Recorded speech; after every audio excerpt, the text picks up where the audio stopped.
Welcome, fellow night owl, to tonight's tranquil journey through the annals of history. As you settle in for a restful night's sleep, I invite you to join me on a voyage back to a time long past, an age of chivalry and castles, of kings and queens ruling vast realms from atop bejeweled thrones. Before we begin our tale, I'd love to know where in the world you're tuning in from tonight and what time of day it is in your corner of the globe. Feel free to leave a comment and share. It's always a delight to see the diversity of this sleepy, history-loving community. And if you enjoy these relaxing forays into yesteryear, consider subscribing so you never have trouble sleeping or relaxing again. Now make yourself comfortable, dear friend.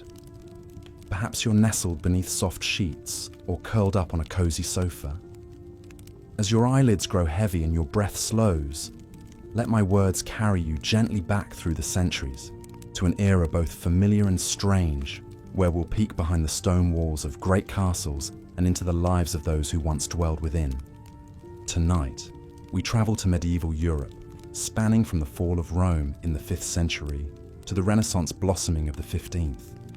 It was a time of faith and superstition, of plagues and progress, of conquests and crusades.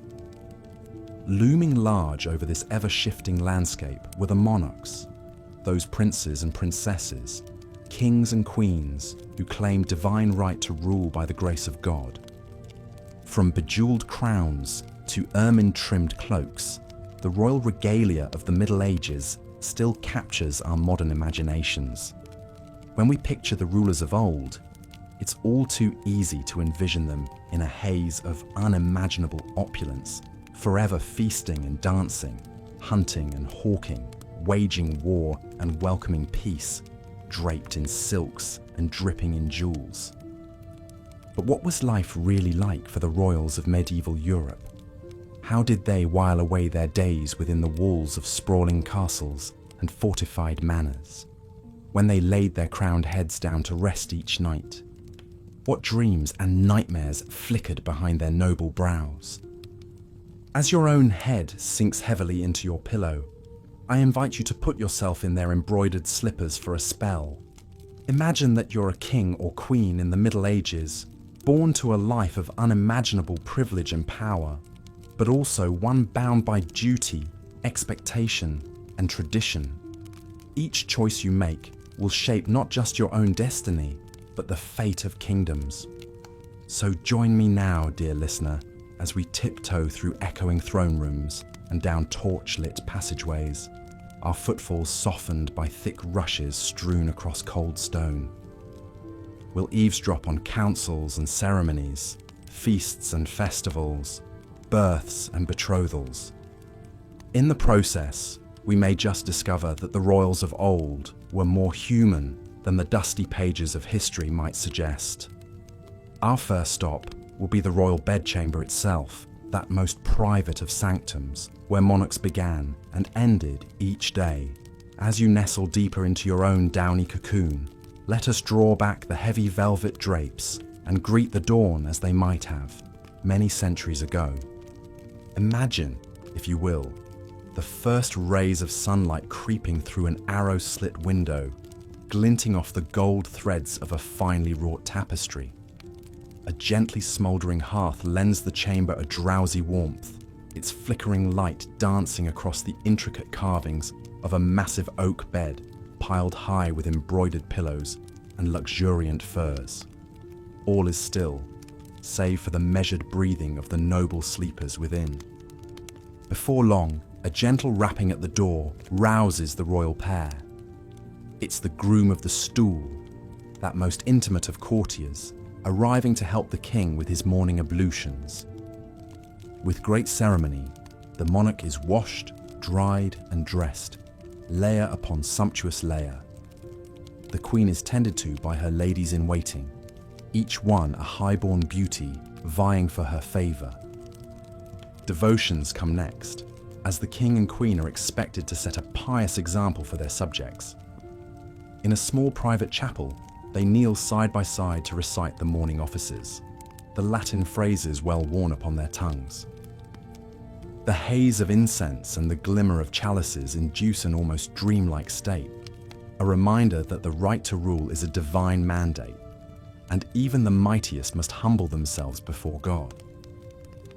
But for all the ceremony, pomp, and prayer, medieval monarchs also had more worldly matters to attend to, and so, fortified by their faith, the king and queen emerged to face a day packed with courtly duties and obligations.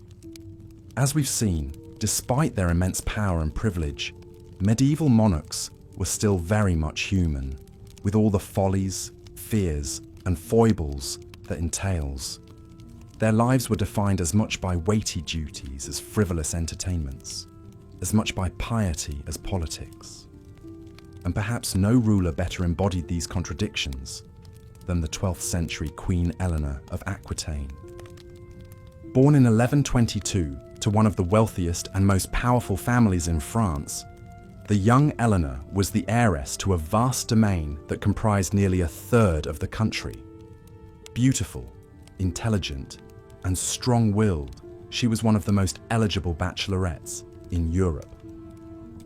In 1137, at the tender age of 15, she wed the 17-year-old Prince Louis, heir to the French throne. It was a prestigious match, but not a happy one. The scholarly, pious Louis was ill-suited to the vivacious and worldly Eleanor. Nevertheless, when Louis's father died later that year, the teenage couple became King Louis VII and Queen Eleanor of France. Despite their differences, Eleanor joined Louis on the Second Crusade in 1147, leading a contingent of her own Aquitanian soldiers. This headstrong act was rather scandalous at the time. Crusading was thought to be the domain of men, not ladies. But Eleanor was no ordinary lady. Dressed in armor and mounted on a white horse, she cut a striking figure on the march to the Holy Land. Unfortunately, like most crusades, it ended in disappointment. The Christian armies failed to retake Jerusalem and returned home in defeat. The crusade only widened the rift between Eleanor and Louis. They had never been close, but now they could barely stand each other. After 15 years of marriage and 2 daughters, the mismatched couple sought an annulment on grounds of consanguinity, being related by blood, a big taboo for the church. In reality, it was a thin excuse to get out of an unhappy marriage. The Pope granted the annulment in 1152, and at the age of 30, Eleanor found herself single and ready to mingle. She didn't stay single for long, though.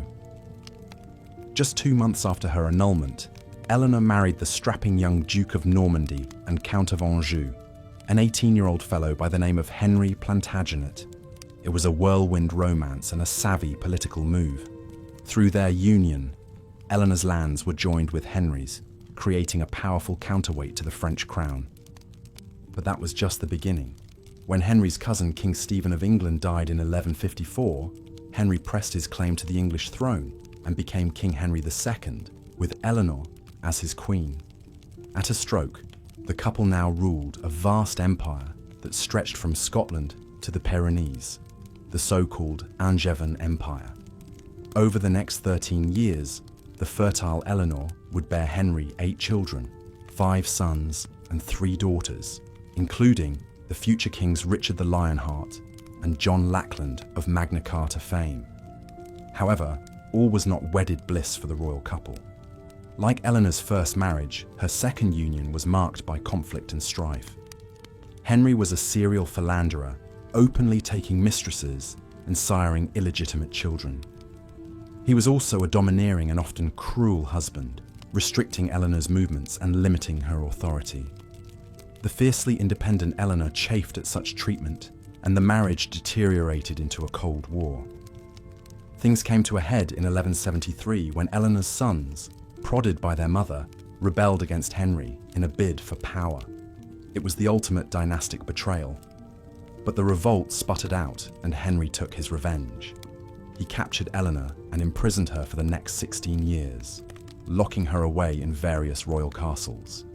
Her sons fared little better. Henry's namesake, the young king, died of dysentery while leading a rebellion in 1183. Geoffrey perished in a jousting tournament in 1186. But time and tide wait for no man, not even kings.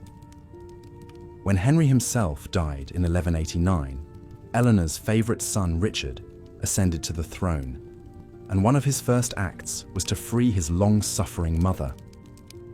At the ripe old age of 67, Eleanor rode out of captivity and returned to the seat of power.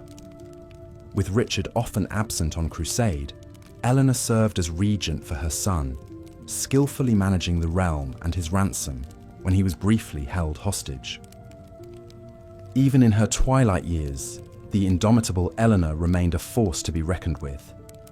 When Richard died in 1199, she supported her youngest son John's claim to the crown over his nephew Arthur. At the age of 77, she personally led an army to lay siege to Arthur's supporters, securing the succession for John. She died in 1204 at the monastery of Fontevraud, at the astounding age of 82, an incredible lifespan for that time. In many ways, Eleanor of Aquitaine both reflected and defied the norms for medieval queens. She wielded immense power and wealth, shaping the politics of her age through her marriages and machinations. But she also endured great hardships, from an abusive husband to a 16-year imprisonment. She was a woman who broke the mold, who refused to be constrained by the expectations of her gender or station. A trendsetter and a trailblazer, a crusader and a queen, a mother and a monarch. Eleanor's extraordinary life reads like something out of an epic novel. Yet her story is no fiction, but rather a testament to the complex realities of life for medieval royalty. The power and the privilege, the duty and the domesticity, the piety and the politics, all were part and parcel of the royal experience. Eleanor embodied these contradictions perhaps more than any other, navigating them with savvy and tenacity.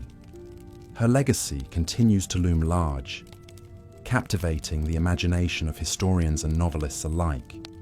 As we explore the lives of other notable rulers like Eleanor, a rich tapestry of medieval monarchy emerges. A world of decadent feasts and pious fasts, of grand castles and grander cathedrals, of arranged marriages and courtly love affairs. A world where reputation was everything and dynasty was destiny, where the crown was both a blessing and a burden. In short, a world at once strangely alien and strikingly familiar. Perhaps that is why peering into the private lives of medieval kings and queens continues to fascinate us. It offers a window into a lost world, a glimpse of humanity beneath the crowns and coronets. In their triumphs and tribulations, their vices and virtues, we see reflections of ourselves across the ages. And in that sense, their stories become our stories, their history becomes our heritage. So as we conclude our journey through the rarefied realm of medieval royalty, let us take a moment to ponder the lessons their lives can teach us. The perils of power, the burdens of privilege, the weight of expectation, but also the enduring human capacity for resilience, for reinvention, for leaving a mark on history. For in the end, though they may have worn crowns and sat on thrones, they were still flesh and blood, still fallible and mortal, just like you and me. And on that note, dear listener, it is time for us to bid farewell to the gilded courts and candlelit halls of ages past.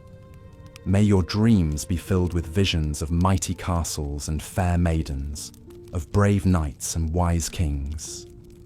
And may you awake refreshed with a newfound appreciation for the royalty of old and the humanity in us all. Until next time, I bid thee good night and sweet dreams. With the founding of the Order of the Garter, Edward III set a new standard for the pageantry and chivalric ideals that would come to define royal life in the late Middle Ages.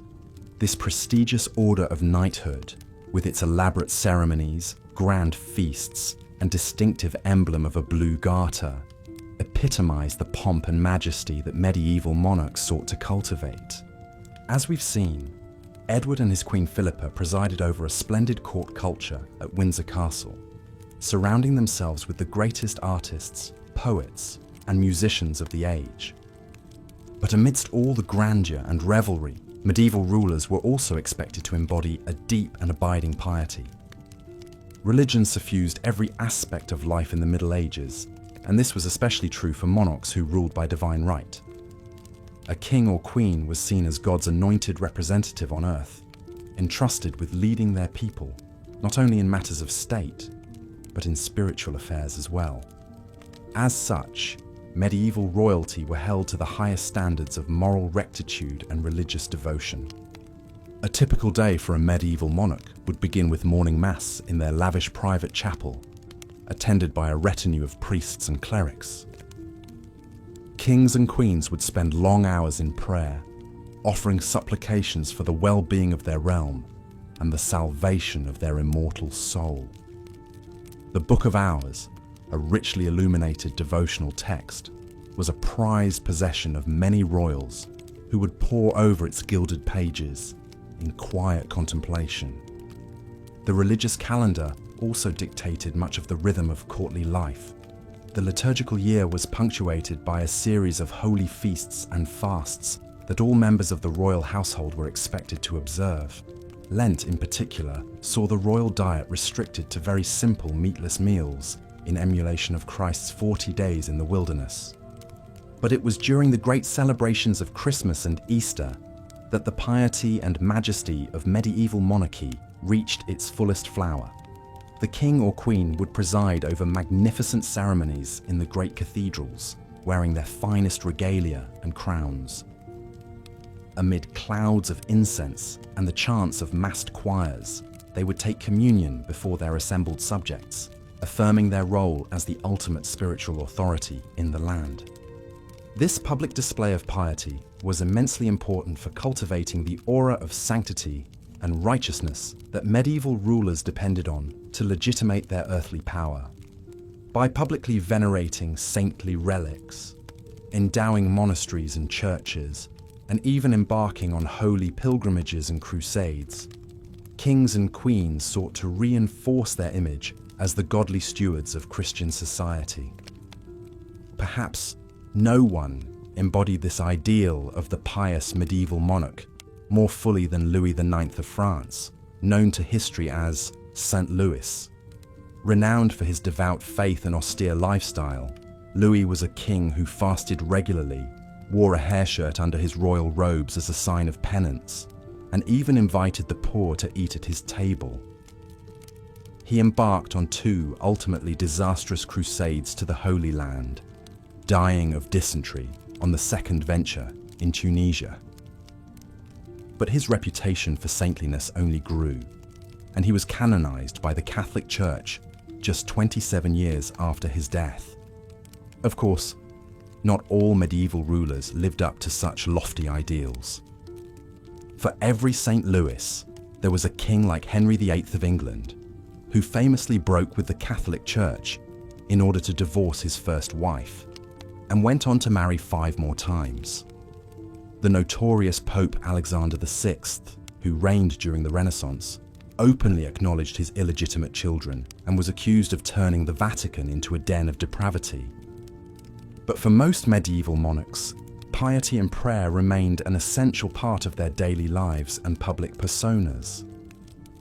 In an age when the line between the sacred and the secular was thin indeed, kings and queens were expected to bridge that divide, serving as both the temporal and spiritual leaders of their people. It was a weighty responsibility, and one that could take a toll even on the most devout of rulers.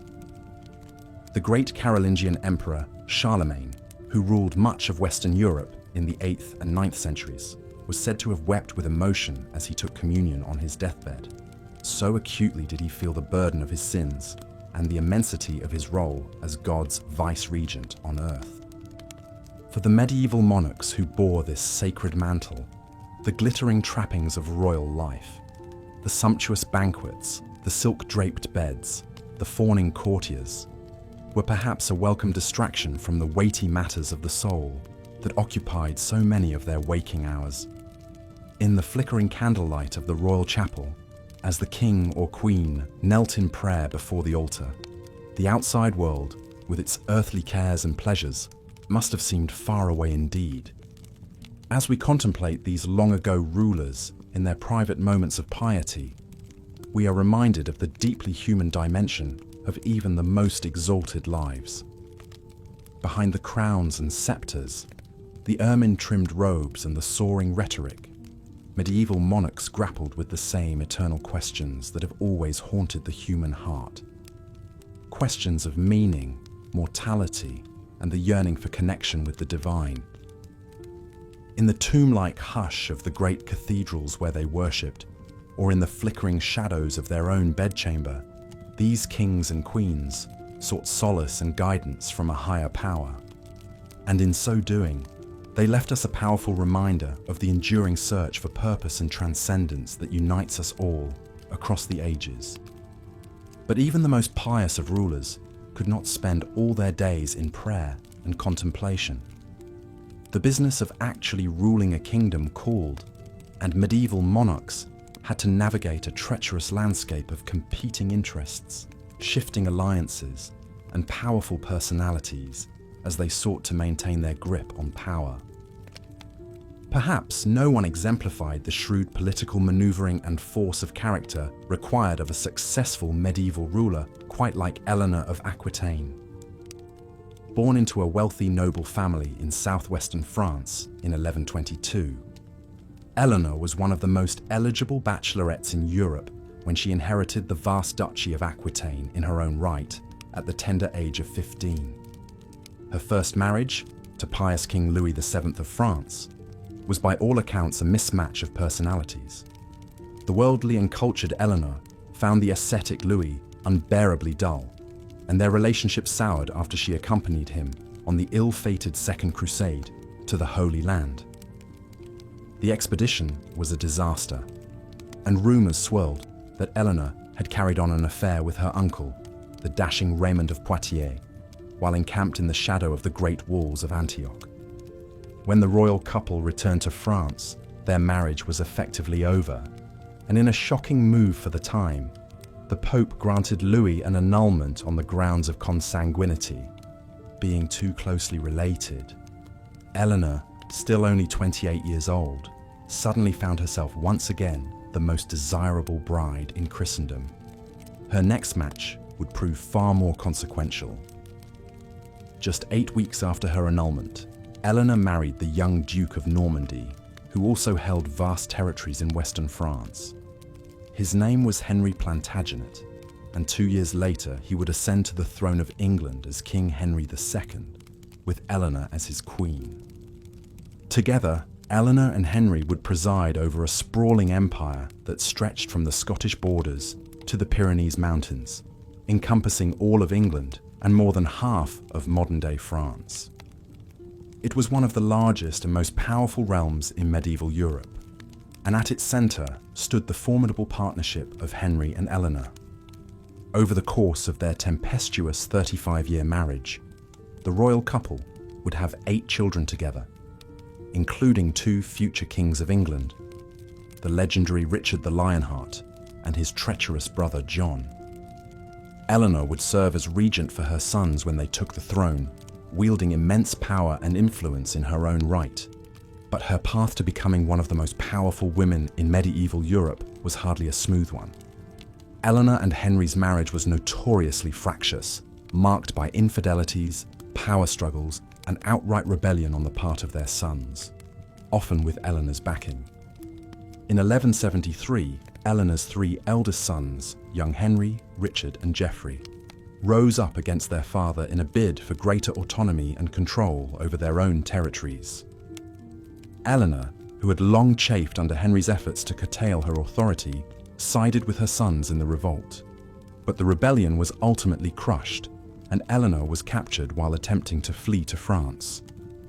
An enraged Henry imprisoned her, keeping his queen under house arrest for the next 16 years. It was only after Henry's death in 1189 that Eleanor was finally freed by her son Richard, now King of England. Despite being nearly 70 years old, she lost no time in reasserting her political influence. When Richard set off on the Third Crusade shortly after his coronation, Eleanor served as regent in his absence, governing England with a firm hand. She would go on to outlive both Richard and his successor John, dying in 1204 at the remarkable age of 82. Eleanor's long and tumultuous life offers a fascinating glimpse into the complex realities of power and gender in the medieval world. As a woman who wielded immense influence in her own right, as a wealthy heiress, queen consort, regent, and mother of kings, Eleanor defied many of the constraints placed on her sex in an intensely patriarchal society. But her story also underscores the precariousness of even the most exalted woman's position in medieval society. For all her wealth and influence, Eleanor was still ultimately subject to the will of the men around her. First her husbands, then her sons. Her imprisonment at Henry's hands serves as a stark reminder of the limits of female power in a world where kings still ruled supreme. And yet, Eleanor's enduring fascination for historians and storytellers alike suggests that her legacy transcends the simple trappings of royalty or the constraints of her gender. In many ways, she embodies the restless, questing spirit of an age, a time when the old feudal order was giving way to a new world of courtly romance, chivalric ideals, and the first stirrings of individualism. As a patron of the arts and a leader of the courts of love, grand assemblies where the conventions of courtly romance were celebrated and codified, Eleanor helped to shape the cultural ideals that would define the High Middle Ages. Her influence can be seen in everything from the love poetry of the troubadours to the soaring cathedrals and illuminated manuscripts that still take our breath away today. In Eleanor's story, we see a woman who grappled with the great questions of her age, questions of power, faith, love, and duty, and who left an indelible mark on the world she inhabited. Hers is a tale of ambition and intrigue, of passion and politics, of the struggle to assert oneself in a world that was not always kind to strong-willed women. But it is also, in the end, a deeply human story, a reminder that even the most towering figures of history were flesh and blood people, with all the flaws and foibles that entails.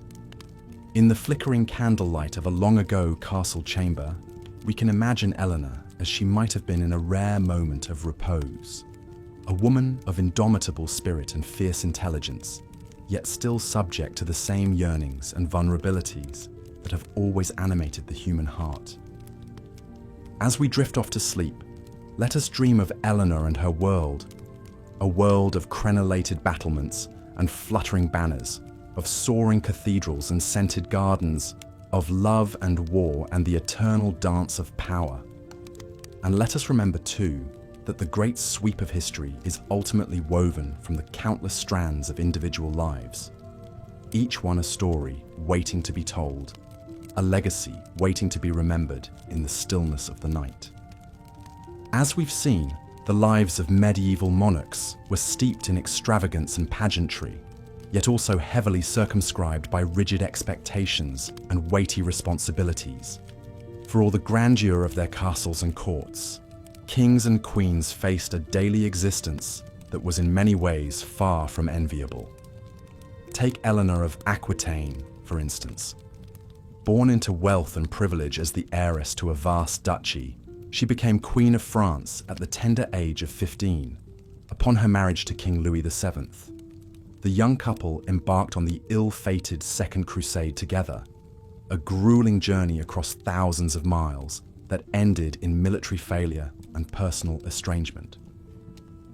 After 15 years of marriage and the birth of 2 daughters, Eleanor and Louis's union was annulled on grounds of consanguinity. But Eleanor's story was far from over. Just 8 weeks later, she married the young Duke of Normandy and Count of Anjou, who shortly thereafter ascended the throne as King Henry II of England. As queen once again, Eleanor proved a formidable political presence, governing England as regent during Henry's long absences and bearing him 8 children, including the future kings Richard the Lionheart and John Lackland. Yet for all her power and influence, Eleanor's life was tumultuous and constricted by the politics of the day.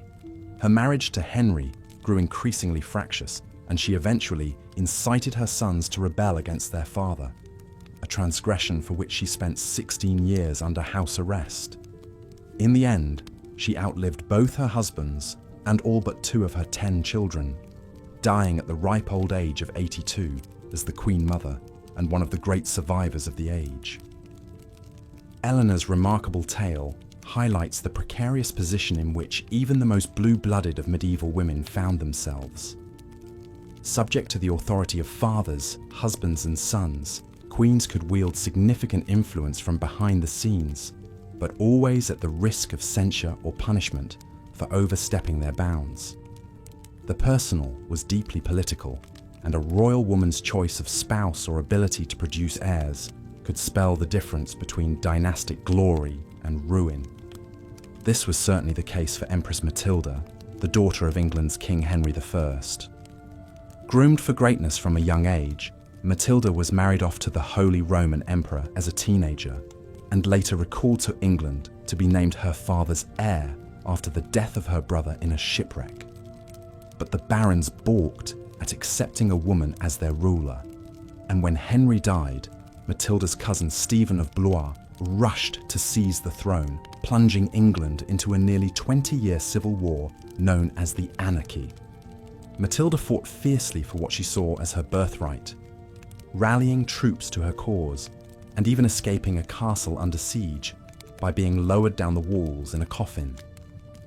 She came tantalizingly close to the crown, entering London in triumph and preparing for her coronation. But the fickle citizens soon turned on her, and she was chased out of the city, never to return. In the end, Matilda was forced to settle for seeing her son, the future Henry II, recognised as Stephen's successor, a diplomatic resolution to England's turmoil, but a personally disappointing outcome for a woman who had fought so long and hard to be queen in her own right. The stories of Eleanor and Matilda offer a poignant reminder of the limitations medieval women faced, even at the very apex of society. Queens and empresses might accrue fabulous wealth and wield considerable influence, but their agency was always contingent on the forbearance of the men around them. In a world where martial prowess was the ultimate source of authority, female rulers were only ever regents or intercessors, never truly secure on their thrones. Yet if the political sphere was largely closed off to them, medieval royal women could and did find other outlets for their ambitions. Many carved out significant roles for themselves as patrons of the arts, commissioning magnificent works of art and architecture to adorn their palaces and glorify their memories. Eleanor of Aquitaine was a noted sponsor of troubadours and poets, presiding over a glittering court culture that helped define the early medieval vogue for courtly love. Other queens took a more active role in the religious life of their realms, founding abbeys and monasteries, going on pilgrimages, and even leading crusades, as Eleanor did alongside her first husband. The church offered a rare space where royal women could exercise a degree of autonomy and spiritual authority, even as it relegated them to a subordinate position in the social order. Of course, not all medieval monarchs were as outsized characters as Eleanor or Matilda. For every ruler who left an indelible mark on the historical record, there were scores more who lived and died in relative obscurity, their names recorded only in dry chronicles and faded pedigrees. These forgotten sovereigns may not have shifted the course of nations, but their experiences too are crucial for understanding what life was like for royalty in an age far removed from our own. Consider, for instance, the daily routine of an average medieval king. Although we might think of royal schedules today as jam-packed with court ceremonials, diplomatic engagements, and affairs of state, the reality in medieval times was often considerably more slothful. While the typical day would open with mass at dawn, and perhaps some dispensation of justice or audiences with courtiers, Many monarchs spent long stretches in sybaritic ease, drifting from banquet to hunt to gaming table in a haze of idle pleasure-seeking. Writing in the 12th century, the chronicler Walter Map described a royal feast with more than a hint of moralistic judgment. In the midst of wanton joys and unbridled pleasures, with jesters and minstrels, dishes and delicacies fit for kings, dancers and jugglers, all shame was cast aside, all modesty abandoned, and day was turned into night by the torches' flare, and the air resounded with shouts and acclamations. Behind the bluster, one can detect a very human vulnerability. For all their license to indulge in feasts and frivolities, medieval monarchs were expected to live up to nearly impossible ideals of nobility, piety, and honor.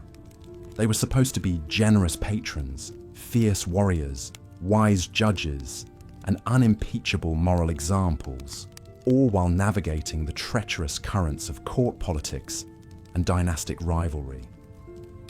It's little wonder that so many sought refuge in life's fleeting pleasures or clung to the comforts of religion. At the end of the day, perhaps that is what is most striking about the medieval monarchical experience. Not its distance from our own, but its fundamental humanity. Peeling back the ermine robes and shining crowns, one finds people not so different from ourselves. Individuals struggling to reconcile duty and desire, to make their mark on the world while playing the hands they were dealt by fate and circumstance. In a society as rigidly hierarchical as medieval Europe, it could be tempting to see royalty as superhuman paragons, blessed by birthright to glide far above the common run of cares and woe. But examine their lives more closely, and a different picture emerges. One of real men and women shouldering heavy burdens and harboring quiet dreams, much like any of us today. So, when next you settle down for the night and close your heavy eyes, spare a thought for those long ago kings and queens whose stories have drifted down to us through the ages. Imagine yourself behind the high stone walls of a draughty castle bedchamber, feeling the weight of the crown as your head sinks into the pillow. Dream yourself into their world of ceremony and intrigue, languor and longing, and ponder for a moment how much has changed and how much remains the same. As we've seen, the lives of medieval monarchs were shaped by weighty responsibilities and grand displays of power. But perhaps no ruler exemplified the precarious nature of royal authority quite like the 12th century Empress Matilda. Born in 1102 to King Henry I of England and Matilda of Scotland, the young princess enjoyed a privileged upbringing befitting her noble status. She was married at just 8 years old to Henry V, the Holy Roman Emperor, in a lavish ceremony that sealed an important political alliance. At the imperial court in Germany, Matilda thrived.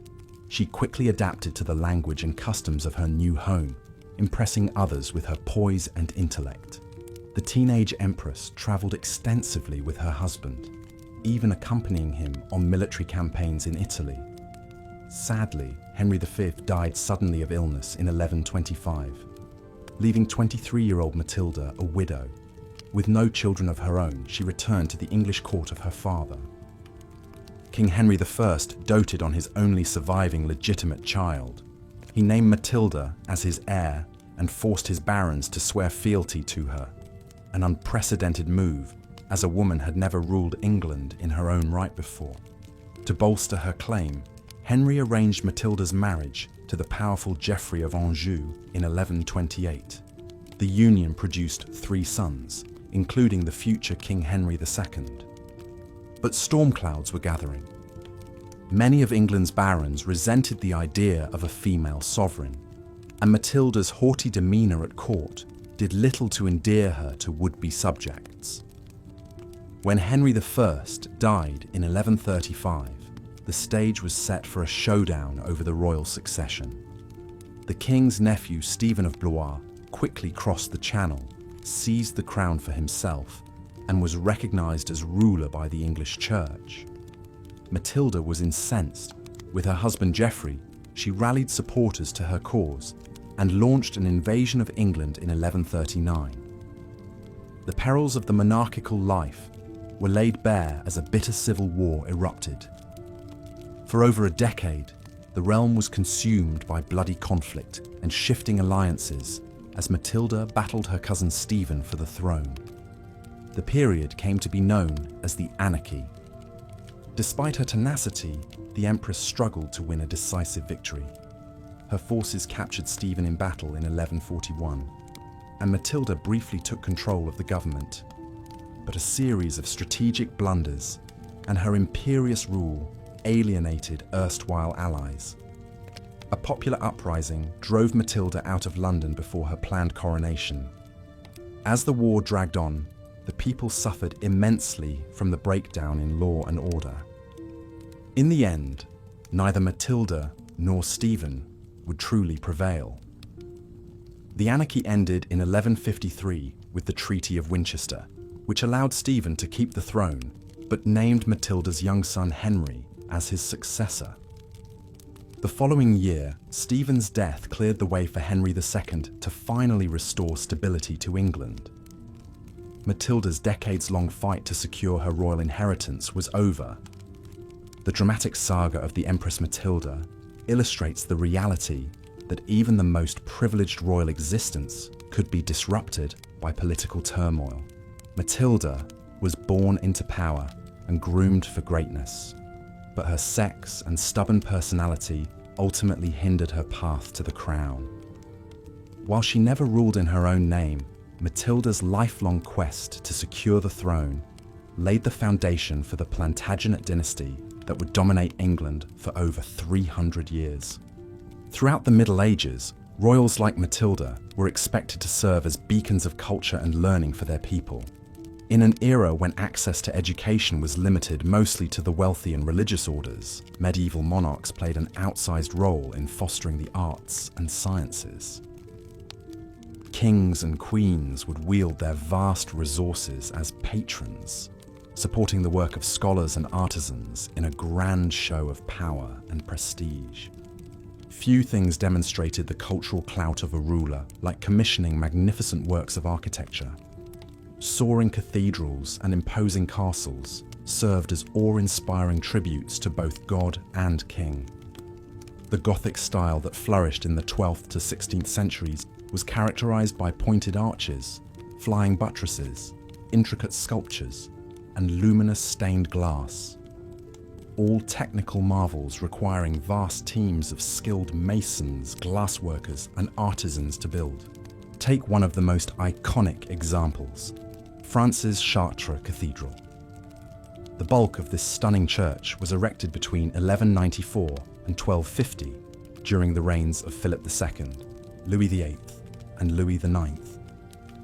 Its towering 112-foot stone vaulted ceiling, 176 stained glass windows, and ornate royal portal were all cutting-edge innovations for the time. As many as 300 artisans might have labored continuously over decades to construct this Gothic masterpiece. Of course, no less impressive were the projects royals commissioned for their own residences. Sprawling palaces and fortified castles were built and expanded over centuries, each new generation of rulers adding their own flourishes. The famed Palace of Westminster in London started as a humble 11th century dwelling for Anglo-Saxon kings. But by the time Richard II began rebuilding it in 1394, the palace boasted a magnificent great hall, separate royal apartments, and defensive walls enclosing over 10 acres along the River Thames. Inside their stately homes, medieval monarchs surrounded themselves with beauty. Tapestries were the ultimate status symbol. Incredibly expensive to create, they added warmth, colour, and storytelling to drafty stone halls. Kings from Charlemagne to Henry VIII amassed vast collections of ornate tapestries, like the 14th century Apocalypse series, spanning 472 feet in length. Illuminated manuscripts, paintings, frescoes, silk cushions, and silver plate rounded out the sumptuous decor. But royal patronage extended far beyond the visual arts. Poets, playwrights and musicians could gain fame and fortune in the orbit of the court. Rulers sponsored lavish performances and competitions and hired the most renowned creator of the day as official court composers. One could trace the evolution of secular music through luminaries like Guillaume de Machaut, who served John the Blind, King of Bohemia in the 1300s. Perhaps one of the most enduring forms of cultural patronage practiced by medieval monarchs was the founding of universities and libraries. From the 1100s onward, a ruler's prestige became tied to how many scholars they could attract and institutions they could endow. The universities of Oxford, Cambridge, and the Sorbonne all had royal patrons. Vast collections amassed in places like the Library of the Louvre made Paris a capital of learning. By supporting the dissemination of knowledge, royals hoped to glorify God and their own reputations. Of course, not all cultural projects were so high-minded. Entertaining the court was a major preoccupation, and some rulers gained fame for their lavish festivities that went on for days. One particularly notorious example was the so-called Bal des Ardents, or Ball of the Burning Men, held by the French Queen Isabeau of Bavaria in 1393. For this wild masquerade, King Charles VI and several lords dressed up as wild men, in costumes of linen soaked with resin for a hairy effect. When the king's brother approached with a torch, the highly flammable outfits caught fire. Several men were burned alive, though the king was saved by the quick actions of his young aunt. The night's gruesome turn was considered an ill omen, foreshadowing Charles VI's later bouts of madness. Such tragedies aside, the cultural legacy left by medieval royalty is undeniable. The period marked a flowering of creativity and learning, with rulers leading the way as patrons. By commissioning magnificent buildings, art, and institutions of knowledge, kings and queens hoped to achieve a kind of immortality beyond their own reigns. And for we moderns peering back through the centuries, these tangible remnants of royal lives help bring a long-ago era into vivid focus. While it can be tempting to romanticize the pageantry and luxury of medieval royalty, the day-to-day reality for even the most powerful rulers was often quite constrained. The famous axiom, uneasy lies, the head that wears a crown, captures the suffocating pressure and isolation that could characterize life at the very top of the hierarchy. Even for anointed monarchs, there was little privacy or personal freedom. A royal's daily existence revolved around ritual, with each hour stipulated by religious services, official ceremonies, court functions, and prescribed leisure activities. Every action was governed by strict protocol and etiquette, from how lowly servants could approach them to what dishes could be served at a banquet. And a sprawling entourage of attendants, courtiers, and guards meant a king or queen was rarely, if ever, truly alone. Consider the claustrophobic conditions of King Charles VI of France, who reigned from 1380 to 1422. From childhood, Charles was monitored constantly, his tutors and minders tracking his every movement and conversation. He had to make a formal entreaty to the royal council for permission to visit his wife in another castle.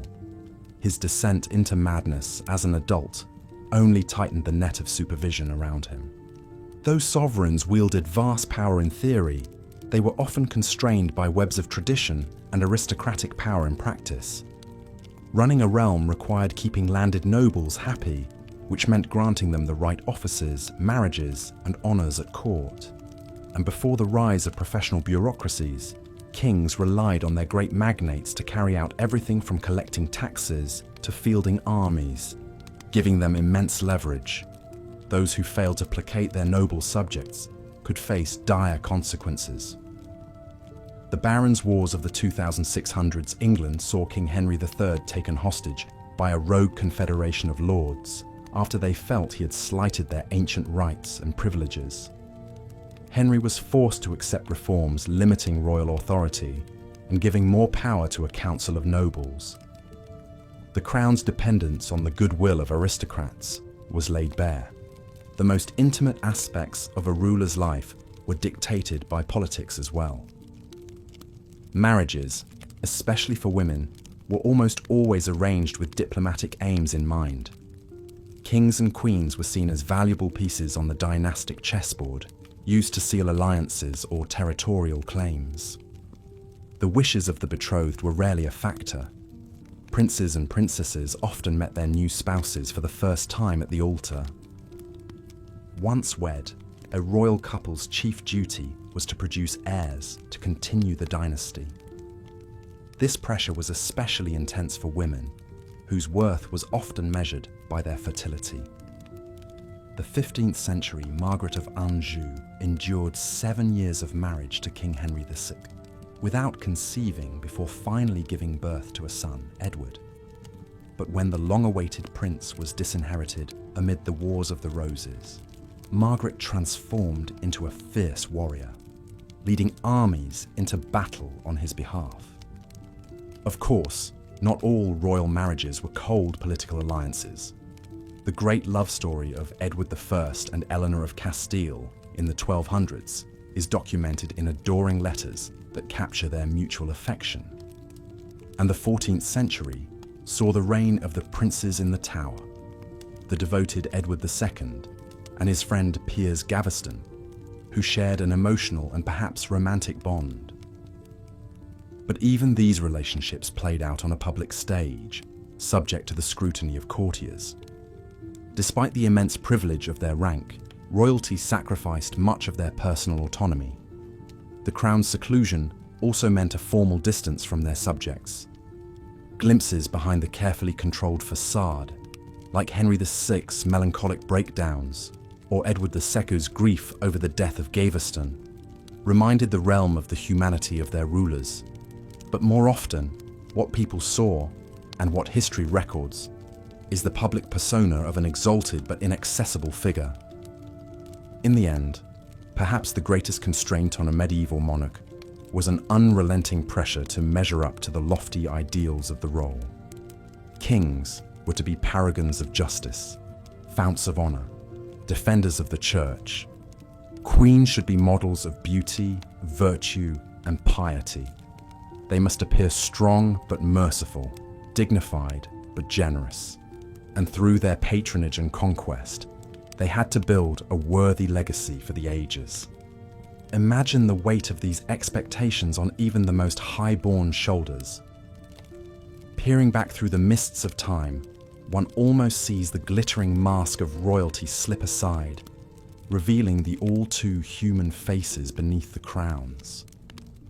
The bejeweled robes and heraldic banners cannot conceal the cares and passions of people like any other. People who laughed and wept and raged between the grand ceremonies and stately portraits. As the velvet curtains of history fall closed on the pageant of medieval royalty, perhaps this is what lingers in the imagination. Not just the majestic castles and opulent treasures, but the individual men and women who bore the lonely burden of rule. While monarchs' lives were in many ways impossibly distant from our own, to empathize across the ages is to sense an inner world that was achingly familiar, whether crowned or common-born. Good night, and may your dreams be graced by the gilded shadows of yesteryear, the regal phantoms who, for all their legendary deeds and outsized renown, were still souls much like you or I. Rest now, and ponder what life was truly like for those who reigned so long ago, in an era lost to antiquity, but not beyond our imagining. Until next time, fare thee well, my royal dreamer. Continuing from where we left off, let us delve deeper into the remarkable life and times of Eleanor of Aquitaine, a woman who shaped the course of history in medieval Europe. Born in 1122, Eleanor was the daughter of William X, the wealthy and powerful Duke of Aquitaine. From a young age, she was groomed for greatness, receiving an education befitting a future queen. She learned to read and write, a rare accomplishment for a woman in those times, and was tutored in languages, music, and the arts of courtly love. At the tender age of 15, Eleanor's life took a dramatic turn when her father died unexpectedly on a pilgrimage to Santiago de Compostela. As the eldest of his two daughters, Eleanor inherited the vast Duchy of Aquitaine, making her the most eligible bride in Europe. Suitors from far and wide sought her hand in marriage, vying for the chance to control her immense wealth and territory. In the end, it was Louis VII, the young King of France, who won Eleanor's hand. They were married in 1137, just a few months after Louis had ascended to the throne. At first, the union seemed a happy one, with Eleanor bringing a much-needed infusion of wealth and culture to the French court. She introduced the troubadour tradition of courtly love, sponsoring poets and musicians who sang of chivalry and romance. But despite their auspicious beginnings, Eleanor and Louis's marriage soon began to fray. Eleanor was a strong-willed and independent woman, accustomed to ruling her own lands. She chafed at the restrictions placed on her by the conservative French court and the pious Louis, who disapproved of her extravagance and worldly ways. Matters came to a head in 1147, when Louis announced his intention to lead the Second Crusade to the Holy Land. Eleanor, ever the adventurer, insisted on accompanying him, along with a retinue of her ladies and troubadours. The crusade was a disaster, with the French army decimated by disease and the harsh desert conditions. Rumors swirled that Eleanor had engaged in an affair with her uncle, Raymond of Poitiers, the Prince of Antioch, further straining her relationship with Louis. Upon their return to France, the royal couple's estrangement was complete. After 15 years of marriage and 2 daughters, they sought an annulment on the grounds of consanguinity, as they were third cousins. The annulment was granted by Pope Eugene III, and Eleanor was once again free to marry. Her choice of husband this time would have even more profound consequences. Just 8 weeks after her annulment, Eleanor married Henry Plantagenet, Duke of Normandy and Count of Anjou, who stood to inherit the English throne. Their union created a vast empire that stretched from the Scottish border to the Pyrenees, and would eventually give rise to the Plantagenet dynasty that ruled England for more than 300 years. As Queen of England, Eleanor proved a formidable consort to Henry II. She bore him 8 children, including 5 sons, and served as regent when Henry was away on campaign. She continued to patronize the arts and learning, and is credited with establishing the Court of Love at Poitiers, where troubadours and poets gathered to debate the finer points of courtly romance. But Eleanor's relationship with Henry, like her marriage to Louis, was tempestuous. Henry was a notorious womanizer, fathering numerous illegitimate children, and the couple often quarreled over matters of state. In 1173, Eleanor's sons, led by the eldest Henry the Young King, rebelled against their father, seeking greater power and autonomy. Eleanor supported her sons in the revolt, which ultimately failed.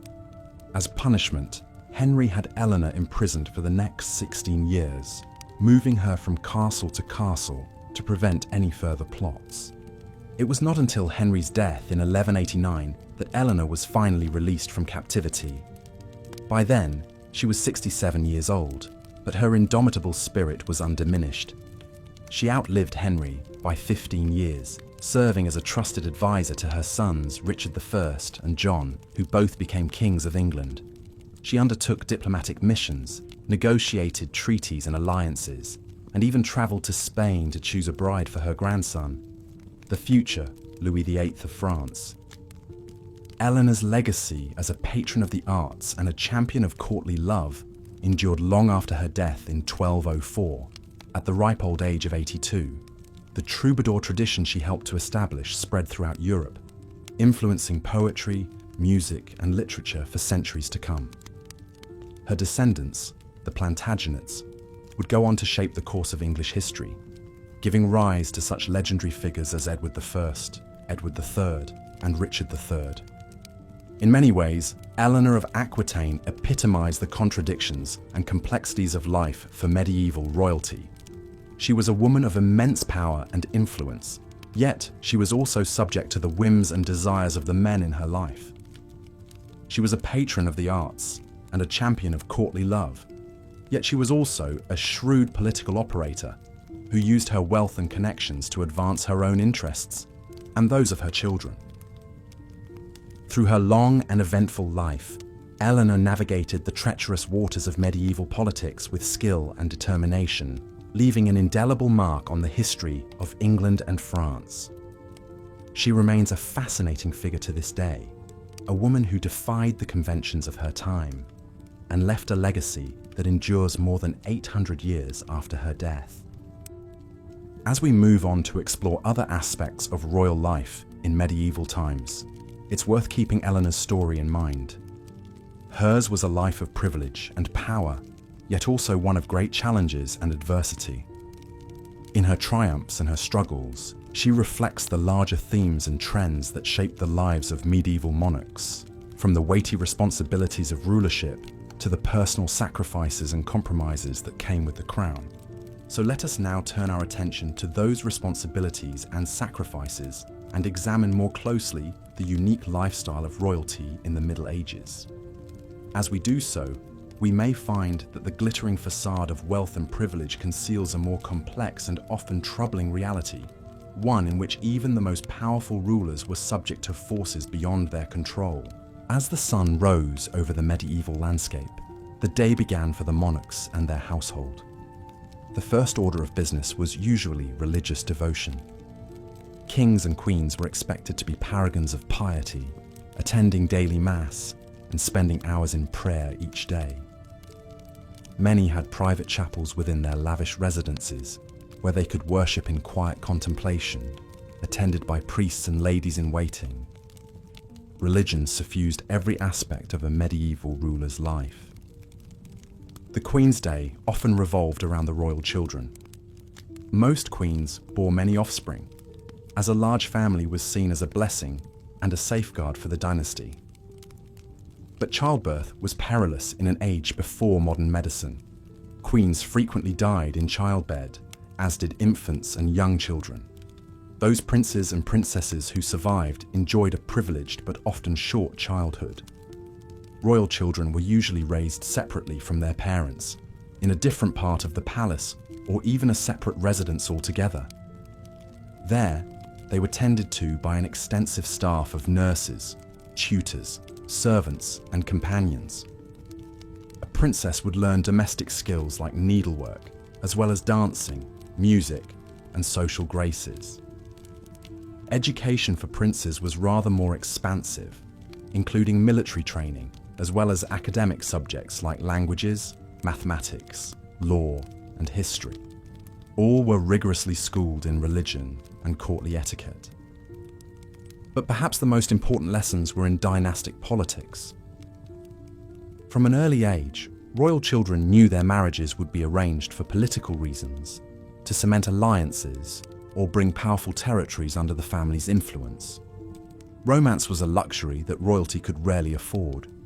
Some royal children were engaged while still in the cradle, their personal happiness a small matter compared to the good of the realm. One famous example of a childhood betrothal that shaped history was that of Eleanor of Aquitaine. Born around 1122, Eleanor was the eldest daughter of William, Duke of Aquitaine, who possessed the largest and richest province in what is now France. The willful and high-spirited Eleanor became his heiress and was much sought after as a bride. She married the future King Louis VII of France when she was only about 15 years old. Beautiful, wealthy, and strong-minded, Eleanor was not content to be a demure queen consort. When her pious husband Louis joined the Second Crusade in 1147 to fight in the Holy Land, Eleanor shocked many by insisting on going with him. Accompanied by hundreds of her ladies, the queen set out in high style, wearing armor and carrying a lance. But the crusade did not go well for the French, and Louis and Eleanor's marriage became strained, not least because she failed to produce a male heir. Matters came to a head after they returned, and Eleanor sought an annulment on grounds of consanguinity, or being too closely related. The embarrassed Louis agreed, and their marriage was dissolved in 1152, leaving Eleanor single and in possession of her huge inheritance from Aquitaine. Being a great heiress made Eleanor a prime catch on the medieval marriage market. She soon wed a dynamic young nobleman named Henry, who 2 years later would ascend to the throne of England as Henry II.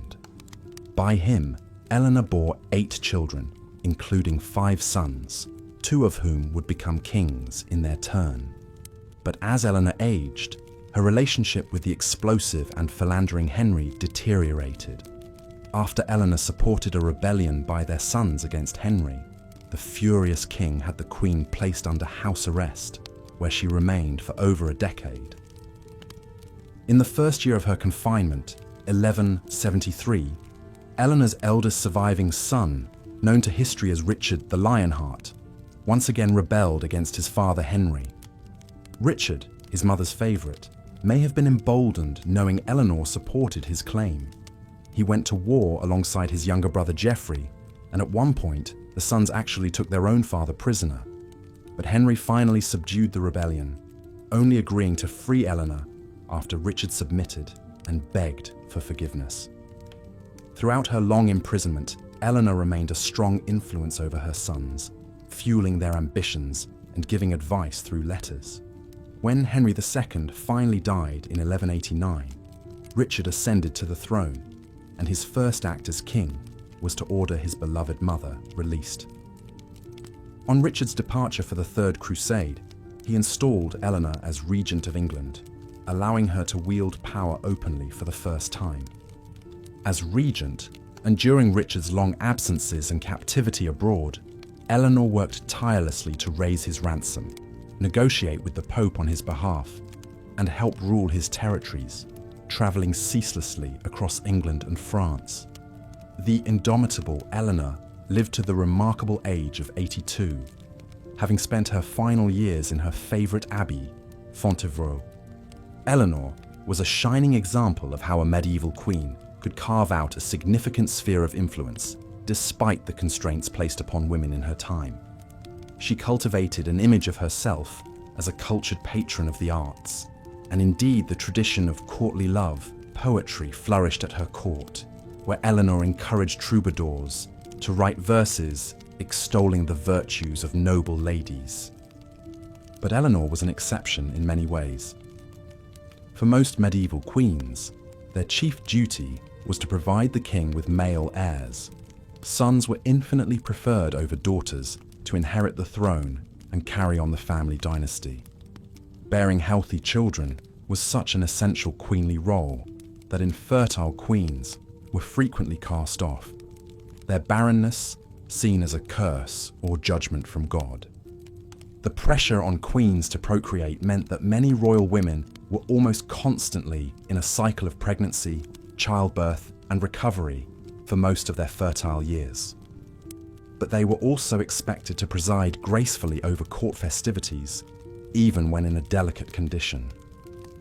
And of course, the rigours of childbirth itself were a recurring danger that claimed many royal mothers and babies. This was the case for Queen Philippa of Hainault, wife of King Edward III of England. Philippa was a devoted consort who provided Edward with many children, including 5 sons who lived to adulthood. She held the reins of government as regent for Edward during his long military campaigns abroad. Beloved for her kindness and piety, Philippa was an ideal medieval queen. But bearing so many royal children ultimately cost Philippa her life. She died at age 55 in August 1369, days after giving birth to her 14th child. Edward was devastated by the loss of his queen, and she was deeply mourned by her people. Her grandson would one day inherit the throne as the ill-fated Richard II. While sons were the most coveted royal offspring, a medieval king also hoped for at least one daughter, who could be married off to a rival ruler to seal a peace treaty or secure an alliance. Daughters were useful dynastic bargaining chips in the unending game of feudal realpolitik. The marriage contract of a princess was often hammered out through months of tense negotiations, with every clause and condition painstakingly spelled out, and her dowry a matter of fierce haggling. Once wed, she was expected to loyally promote her birth family's interests in her new land. Queens who failed in this risked being branded traitors or worse. Most royal daughters, knowing no other way of life, accepted their fate stoically, doing their dynastic duty. A few long-suffering wives even came to love their husbands. But many led isolated and unhappy lives in a foreign court, far from home, valued only for their wedding dowry and reproductive capacity. So for a royal bride, whether negotiating her betrothal or navigating the intrigues of a new court, the best ally she could find was often her own mother. Queens worked tirelessly to advance the marriages of their children, calling in favors, smoothing over conflicts, and plotting against rivals. Once a queen's daughter was safely delivered to her husband, she strove to keep up a regular correspondence, sending letters full of news, advice, and warnings. A royal mother's counsel was often her daughter's greatest asset, as she tried to find her footing in an unfamiliar court. This special bond between queens and princesses was one of the most important relationships in the medieval world. Empress Matilda was one royal daughter who could have used her mother's guidance. Matilda was born in 1102 to King Henry I of England and his wife Matilda of Scotland. The young princess lost her mother at age 7, leaving her open to the machinations of her father.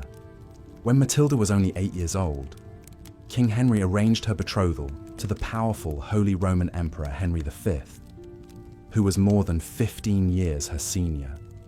The little princess was sent to Germany in 1110 to be raised at her future husband's court, where she was educated as befitted an empress to be. The imperial couple married in 1114, despite the bride only being 12 years old. As Empress of the Holy Roman Empire, Matilda seemed destined for greatness.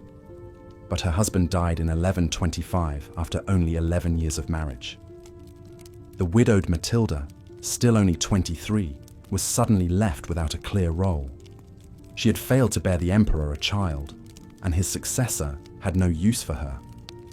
With few options, Matilda was forced to return to the court of her father, King Henry. Matters became more dire for Matilda when her younger brother, Henry's only legitimate son, drowned in the disastrous White Ship disaster of 1120. Suddenly, Henry had no clear heir, and many of his barons were uneasy at the thought of a woman inheriting the throne. But Henry forged ahead with his plan. The determined King Henry forced his barons to swear an oath to accept Matilda as his heir. He then arranged a second marriage for the reluctant Matilda, this time to the 13 years younger Geoffrey of Anjou. It was a tempestuous match, with the arrogant Matilda and proud Geoffrey frequently quarreling. But the power couple eventually came to terms and had 3 sons. When Henry I died in 1135, it seemed that Matilda's path to the English throne was clear, with Geoffrey acting as her consort and protector. But many of the barons went back on their oath to Henry, and the throne was instead claimed by Henry's charming nephew, Stephen of Blois. Matilda was outraged at being passed over. She rallied troops and supporters, leading them in an invasion of England in 1139. Matilda captured Stephen in battle in 1141, and for a few months actually ruled in London as Lady of the English. But her haughty demeanour alienated the citizens, and she was soon forced to flee as Stephen's allies rallied. The resulting civil war and breakdown of royal authority as Stephen and Matilda's factions vied for control became known as the Anarchy.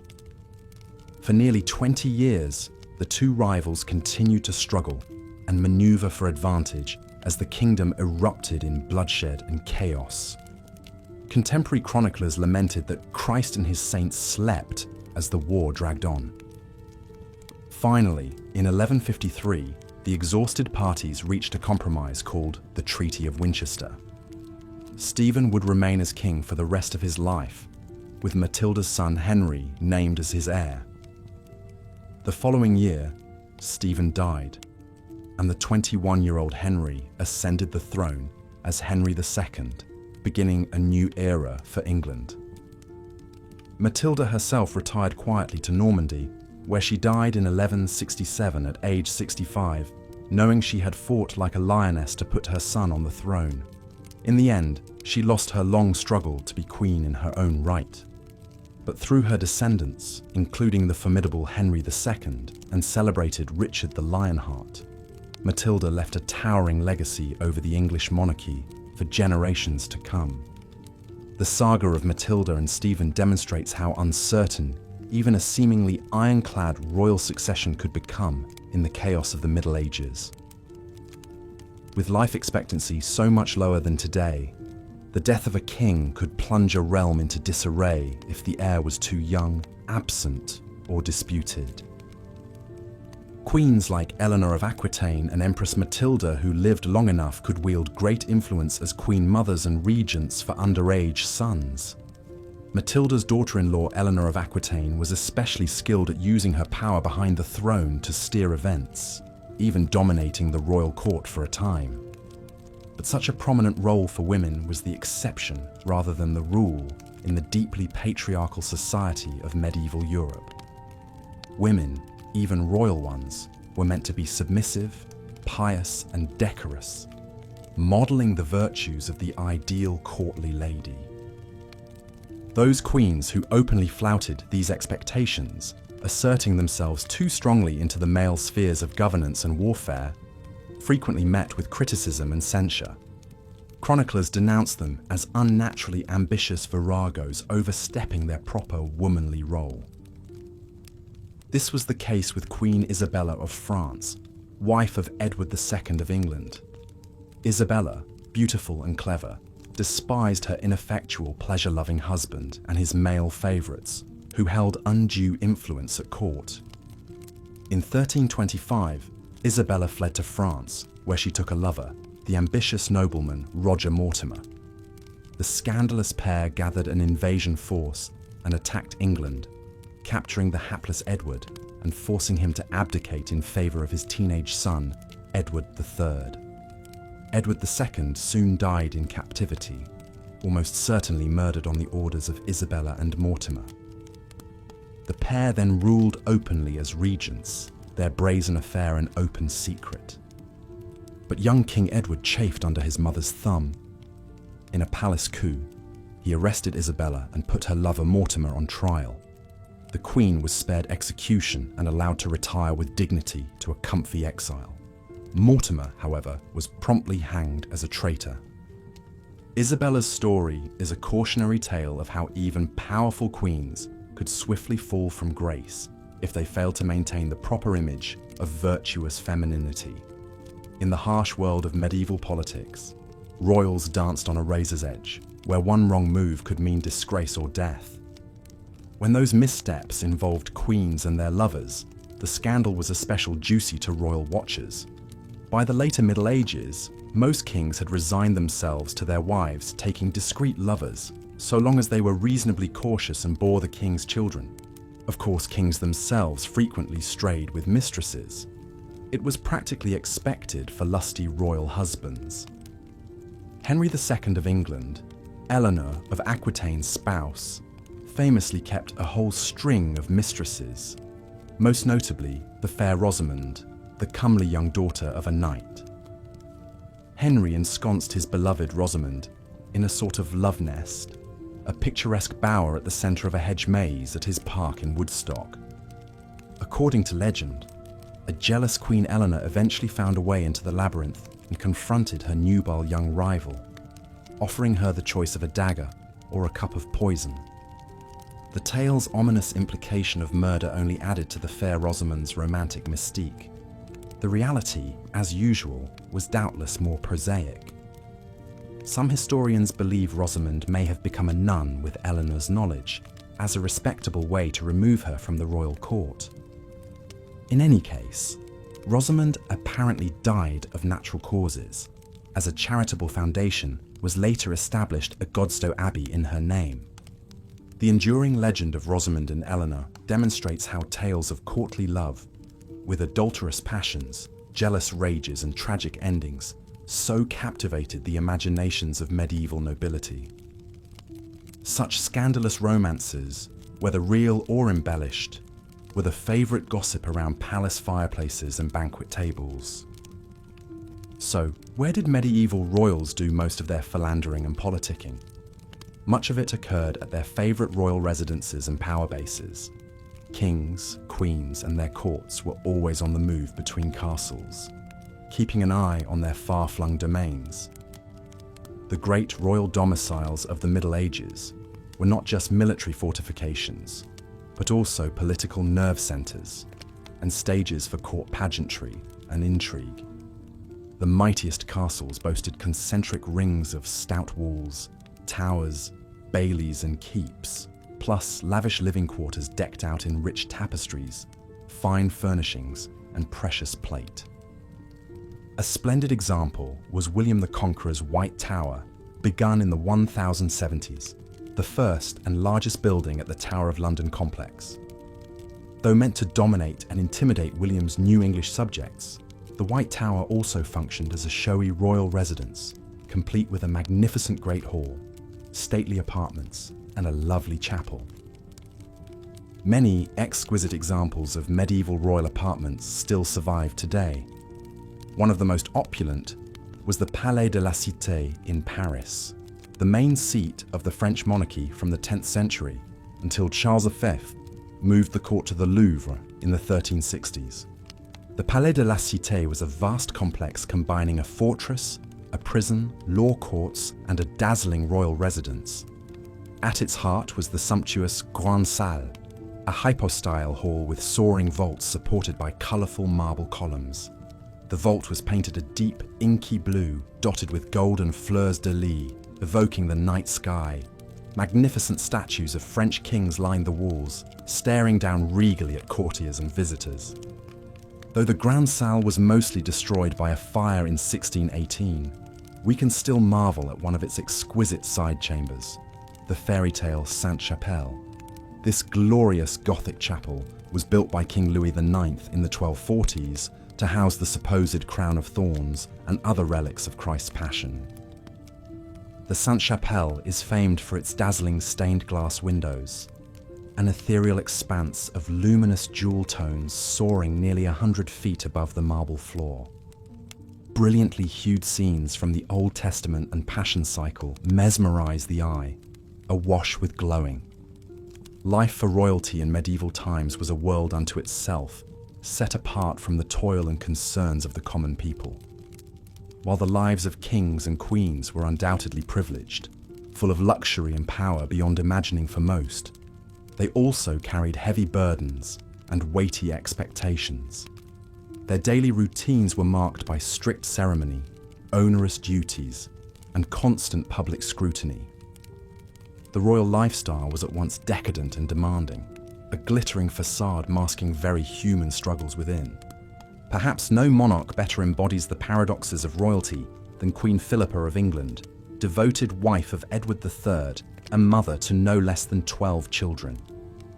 Born a noblewoman of Hainaut, now in modern Belgium, the young Philippa came to England at just 13 to be wed to the 15-year-old Edward. It was an arranged match, like most royal marriages then, intended to secure a political alliance between their two lands. Yet despite its pragmatic origins, the union would blossom into a deeply loving and influential partnership. Edward and Philippa's marriage was a pillar of strength during a tumultuous time for the English crown. Not long after taking the throne, Edward embroiled England in what would become the 100 Years' War, staking a tenuous claim to the French crown through his mother.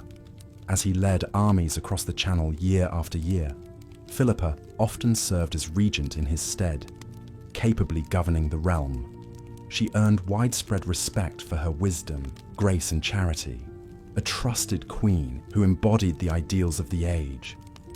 But Philippa's life was far from the tranquil domesticity enjoyed by her humblest subjects. When not holding court or reviewing matters of state, she was frequently pregnant, confined to her chambers for long stretches. Childbirth was a perilous affair even for queens, and not all of Philippa's babies would survive infancy.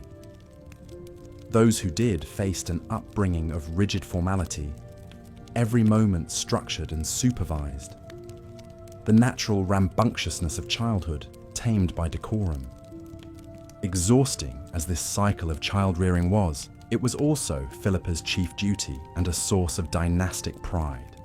Her sons would go on to be the famed Black Prince and the powerful John of Gaunt. Her daughters she raised to be gracious and capable queens. In an age when the primary role of royal women was to secure the succession, Philippa excelled. Yet she strove to be more than a queen. She made herself a true partner to Edward and an influential force in her own right. When not consumed by matters of state or family, Philippa embraced the refined pastimes and pageantry of court. She had a passion for fine clothing and is said to have kept a wardrobe unmatched in opulence. She looked regal even by the sumptuous standards of 14th century nobility, swathed in jewels and billowing gowns. Music was another great love, her court forever filled with minstrels and troubadours. She was a cultured patron of the arts and learning, collecting exquisite books and objets d'art from the continent. Yet Philippa also took her Christian faith most seriously, as any proper monarch must in medieval times. She devoted long hours to prayer and masses in the royal chapel, and practiced charity on a grand scale befitting her station. Her touching concern for the poor was much remarked upon, and convents, hospitals, and almshouses across England enjoyed her support. She was forever interceding to the king for mercy on prisoners, or pardon for criminals condemned. Hers was a gentle and moderating influence on the throne. Thus, even a queen renowned for her virtue had to walk a delicate line, balancing piety and dynastic duty, stately glamour and common compassion. Whether ensconced in sumptuous apartments attended by scores of ladies or on her knees in solemn prayer, Philippa had to be every inch the queen at all times, gracious but commanding, admirable from every angle. Edward appeared to adore her, remained relatively faithful, and mourned her most deeply at her passing. Yet he would take a mistress in her lifetime. One could only expect so much of a king. This was the central paradox of a queen's life. She must project an image of unassailable majesty, yet in truth, even her marriage was a political contract first and foremost. She must bear as many heirs as she could and raise them to rule, yet forever live apart from them and their simple childhood delights. She must act as intercessor for her people, yet never forget her place far above them. She enjoyed comforts and luxuries unthinkable to most, yet kingly whims might negate them at any time. To be royal was to live atop a pedestal, resplendent to behold, but confined on all sides. When English subjects gazed up and saw Philippa and her family in all their finery, they saw mythic figures more than flesh and blood. When we look back from our vantage point today, it can be hard to see past the crowns and castles and courtly fanfare. But Philippa's story reminds us that inside the royal robes beat a human heart, with cares and contradictions not so different from our own. So come, let us return to the halls of Windsor and feel like 14th century royalty for a moment. Imagine yourself in the embroidered velvet gown, rubies and sapphires sparkling at your throat, a golden circlet upon your brow. Minstrels play a delicate air on vielle and cittern, while you dine on glazed peacock and marchpane subtleties. Your children scamper off to the gardens for a game of cups and ball. Later nights will joust for your honour in the tilt yard. But linger not over long on these pleasant scenes, for affairs of state await in the council chamber, and the clerics have endless documents to be reviewed and sealed. A crowd of petitioners gather in the outer ward, begging justice and favour. There are disputes to settle between fractious lords, and the Scots are raiding the northern marches again. Your eldest son, still just a youth, must away to France and the battlefield, and all the while you feel a new babe quickening in your womb. Such is the life for medieval royalty. The great wheel of history turns on, and we must turn with it, leaving Philippa and her vanished world behind. But let us carry with us a certain empathy for those long-ago lords and ladies. For in the dark, behind our closed eyelids, we may yet catch a glimpse of them in their private chambers, stripped of regalia and reputation. And there we might recognize kindred spirits, more like us than the storybooks suggest. The crown weighs heavy, but the humanity within endures. The crown jewels, of course, were among the most prized symbols of royal wealth and majesty during medieval times. These priceless coronation regalia, crowns, orbs, scepters, and swords were encrusted with glittering rubies, emeralds, sapphires, and diamonds the size of quail eggs. They were worn by the monarch during the most solemn ceremonies and state occasions. Kings and queens took great pride in commissioning ever more opulent crown jewels, each more dazzling than the last. Such ostentatious displays of riches weren't just for vanity's sake. They were calculated political statements meant to awe subjects and rivals alike with the vast resources at the sovereign's command. In an era before mass media, the bedazzling spectacle of a monarch decked out in jewel-encrusted finery was a powerful propaganda tool. It reinforced the divine right of kings, the notion that rulers were anointed by God to reign over their kingdoms. The crown jewels invoked biblical kings like Solomon, famed for their wisdom, but also their stupendous wealth and earthly glory. When worn in majestic cathedrals during holy festivals, they linked the worldly might of the monarchy to the spiritual power of the church. And when flaunted before foreign emissaries, they advertised the prosperity, sophistication, and indomitable strength of the realm. Amassing such fabulous royal treasuries was an expensive business. Skilled craftsmen devoted years to perfecting a single piece.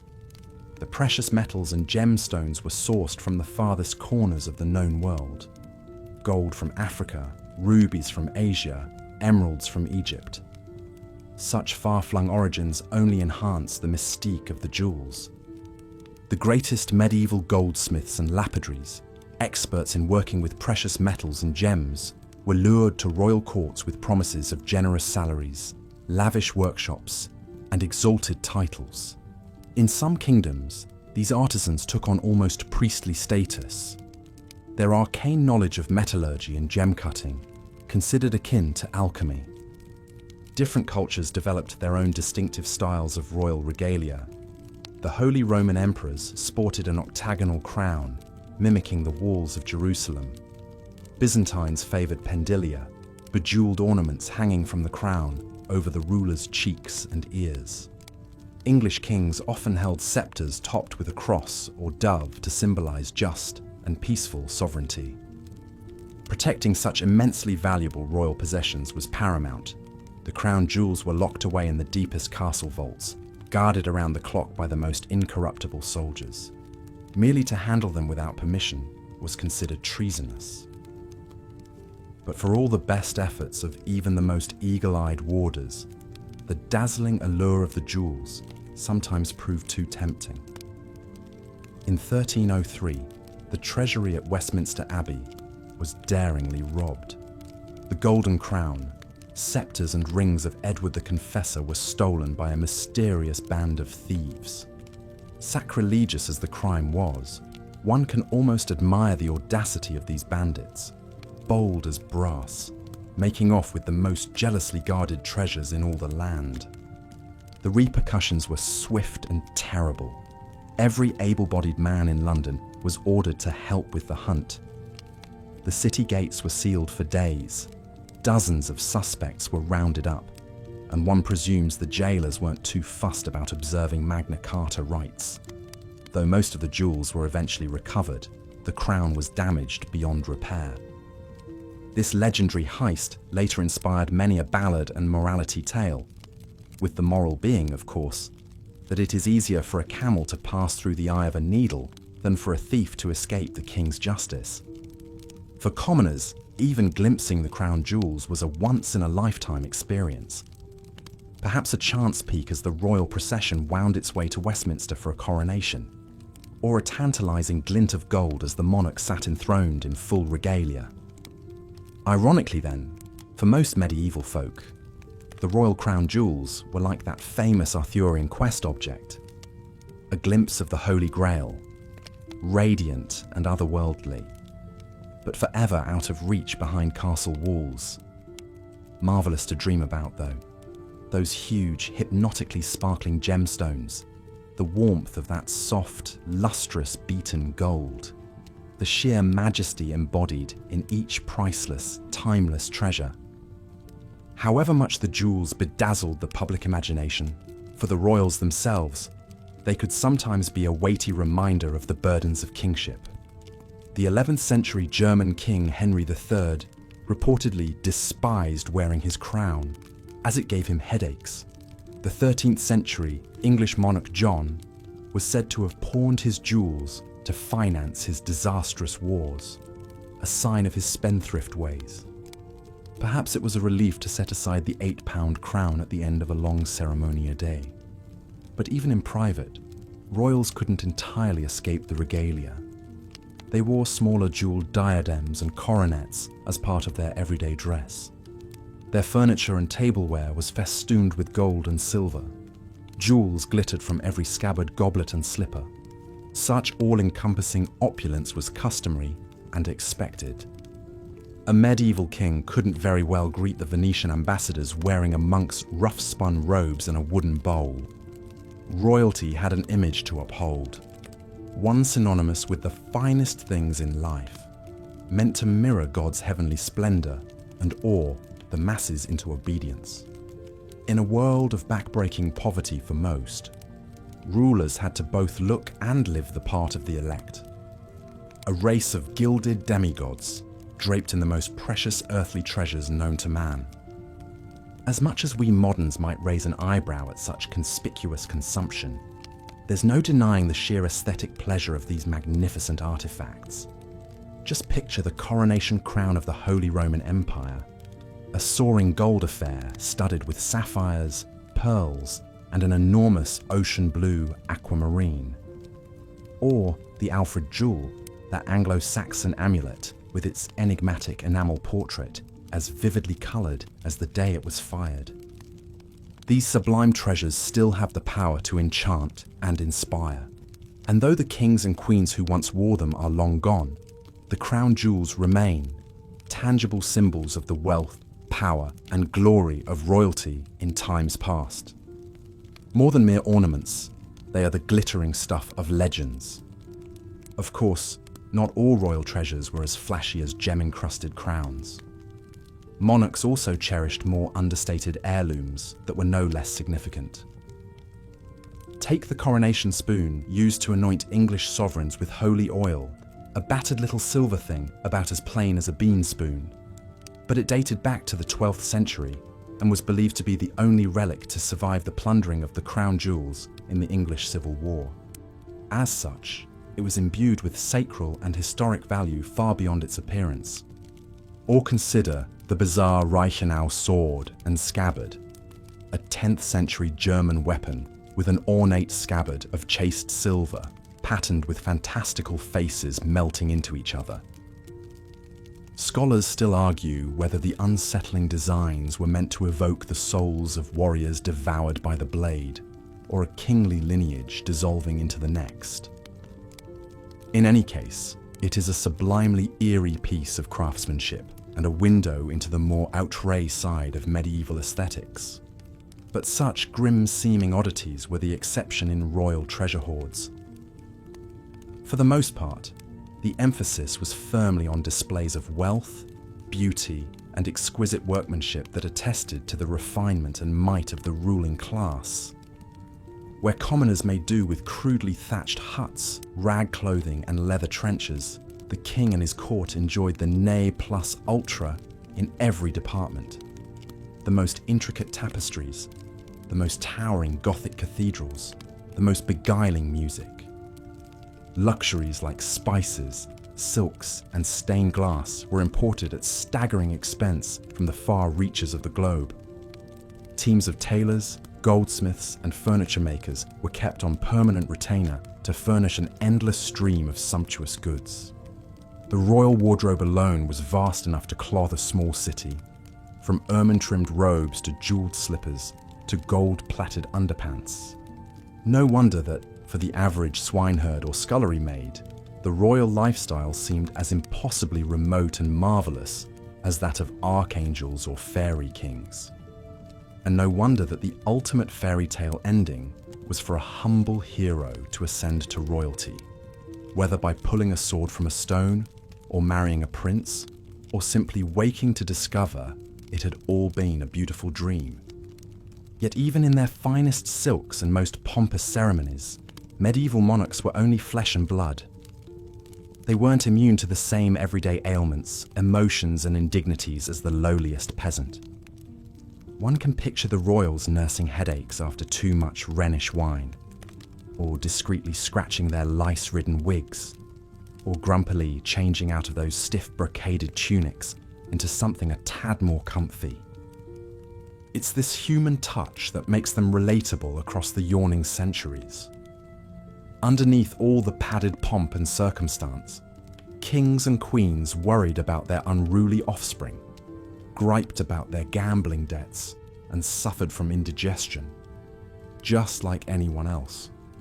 They simply did so while swanning about in palatial splendor and sporting gem-studded underwear. So as we drift off to sleep, let us dream of those long-ago lords and ladies holding court in halls hung with unicorn tapestries, supping on gold-flecked pies and rose-petal puddings, dancing the farandole by candlelight in velvet sleeves and pearl-sewn veils. A world of wonders as fabulous and far off as an illuminated page from a book of hours, yet inhabited by royals who were just as human as you or I, once you pried off their crowns. Good night, sweet princes and princesses of the distant past, and flights of angels sing thee to thy rest. As we've seen, the lives of medieval monarchs were filled with grand ceremony and courtly splendor, but also weighty responsibilities and religious devotion. Perhaps no rulers embodied these contrasts quite like the 14th century English King Edward III and his queen consort, Philippa of Hainaut. Edward was crowned at the tender age of 14 after the forced abdication of his father, Edward II. The young king quickly proved himself a capable ruler, a military commander, leading England into the early stages of what would become the 100 Years' War with France.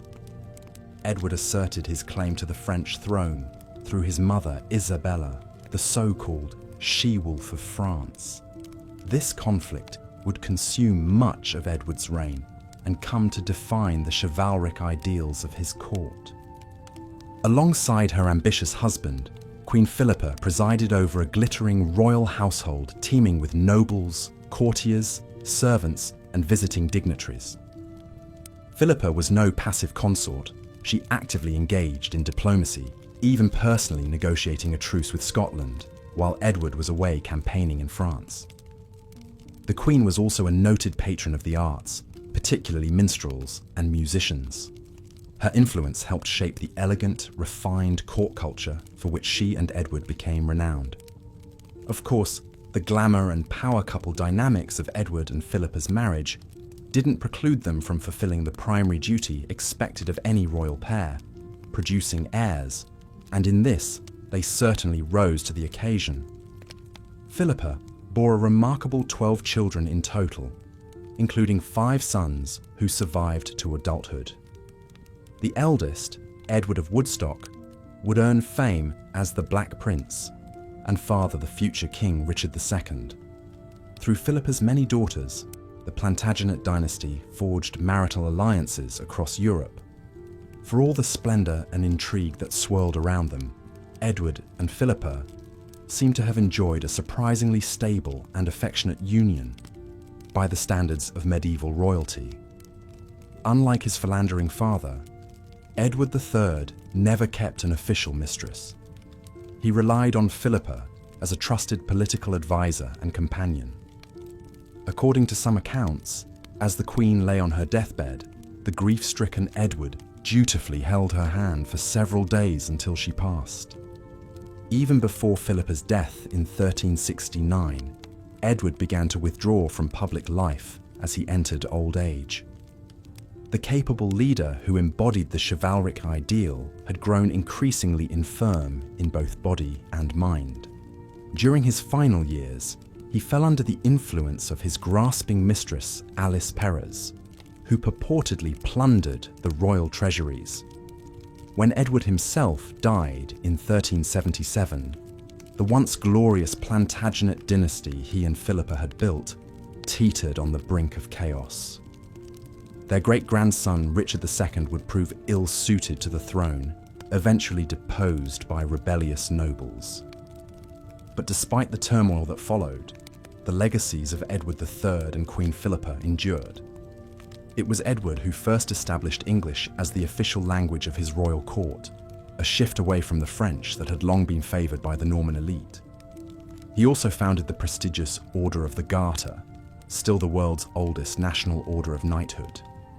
For her part, Philippa popularised the name Philippa itself in England, where it had been quite rare, but now took its place in the royal rolls. Even more than their tangible impacts, Edward and Philippa came to embody an ideal of enlightened monarchy, ruling with a mix of piety, chivalry, patronage, and power.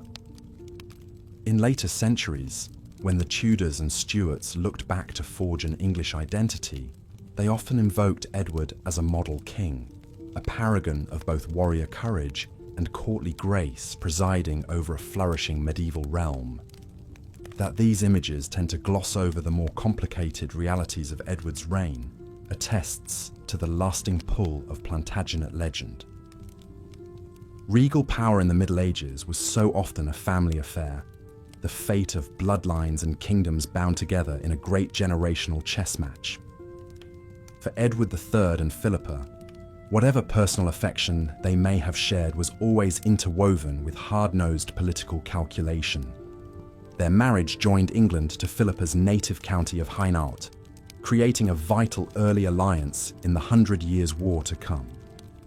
These same dynastic imperatives meant that royal children were often treated more as political game pieces than beloved family members. Even for an evidently doting mother like Philippa, her daughters were destined to be used as bargaining chips, their marriages auctioned off to the most promising bidder. Princesses were routinely packed off to distant lands, as young as 10 or 12, to cement an alliance or claim a throne. Such was the case for Edward and Philippa's second daughter, the Princess Isabella. At the age of just 13, Isabella was dispatched to Gascony to marry Edward's close ally, the Lord of Coucy.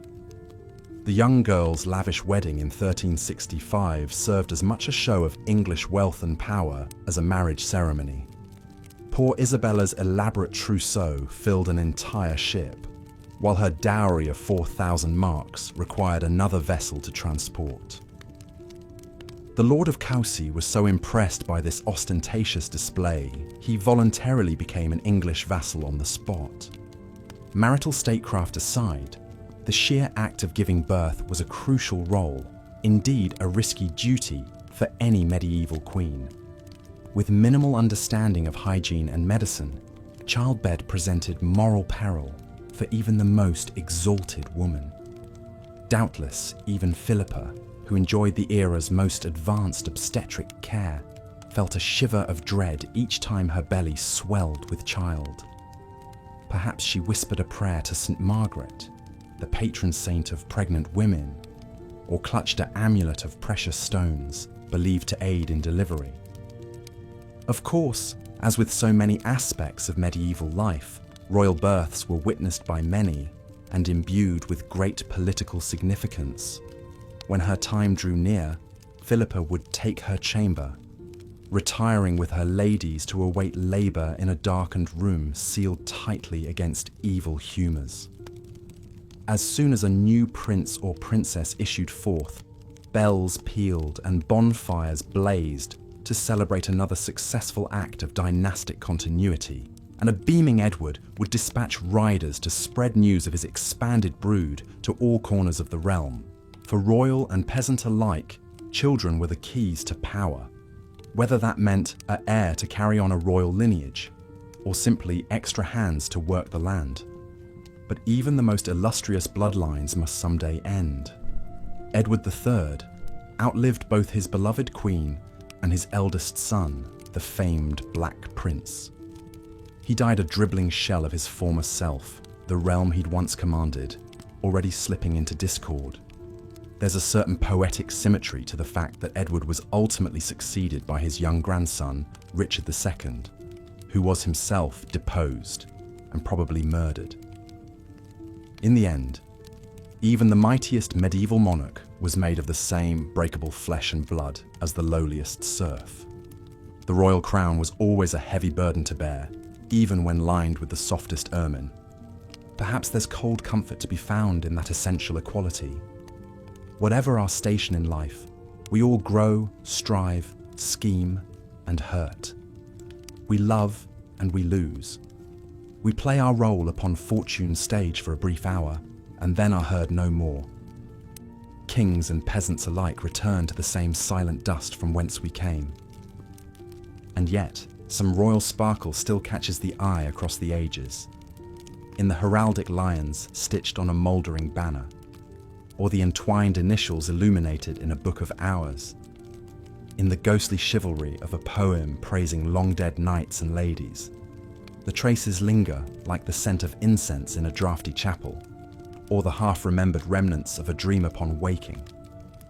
A dream of caparisoned steeds prancing down a tilt yard, of minstrels' melodies echoing in a rushes-strewn hall, of a gentle queen dispensing alms to the poor with a gracious hand. The clamour and pageantry fades into night's blessed hush, while somewhere in the distant darkness, a monarchy endures.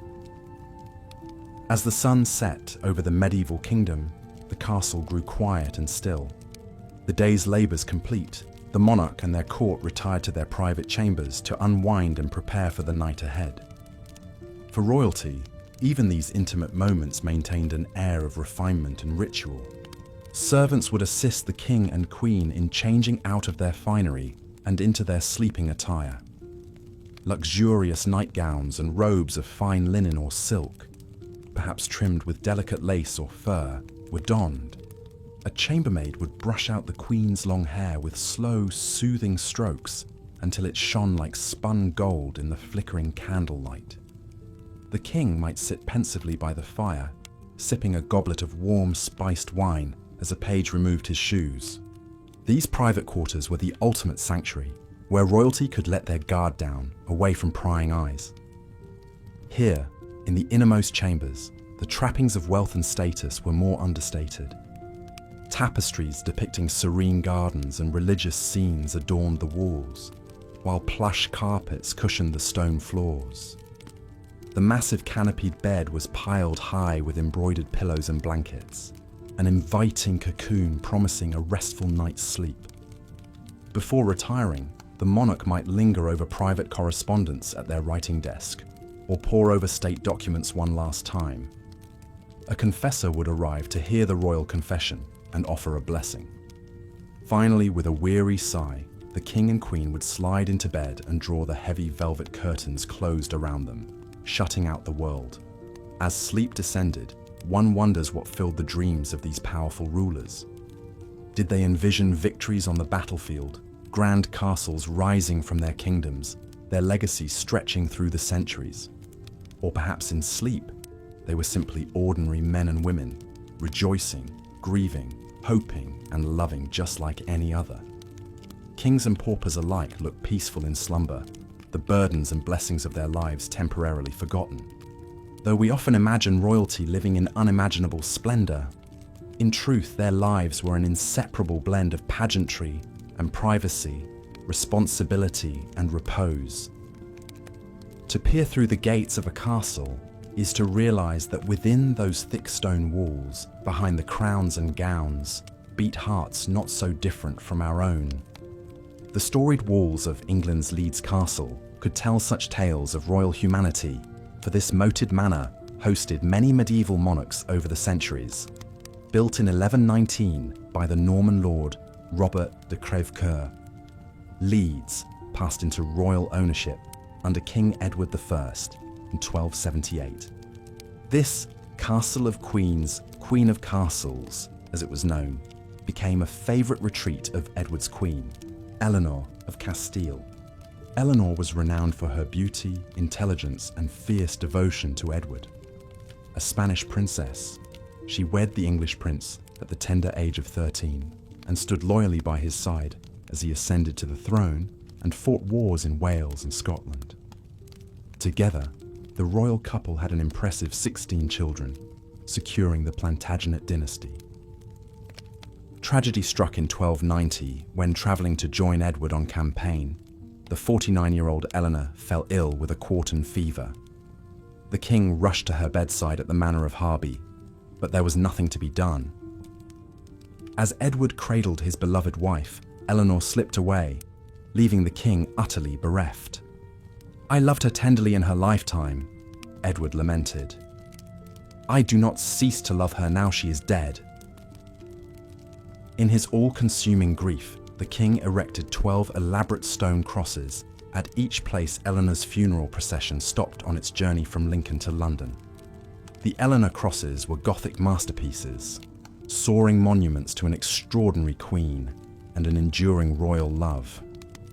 Though only fragments remain today, these crosses stand as a testament to the beating heart inside the crown.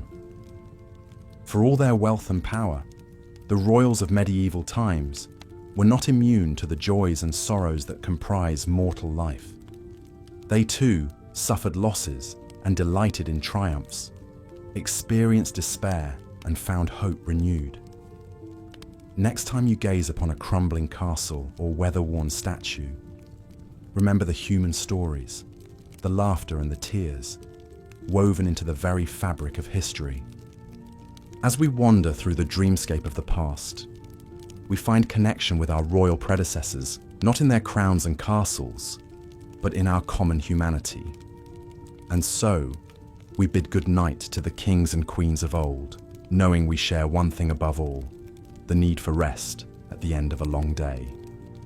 The candles gutter out, the castle sleeps, and history marches ever onward.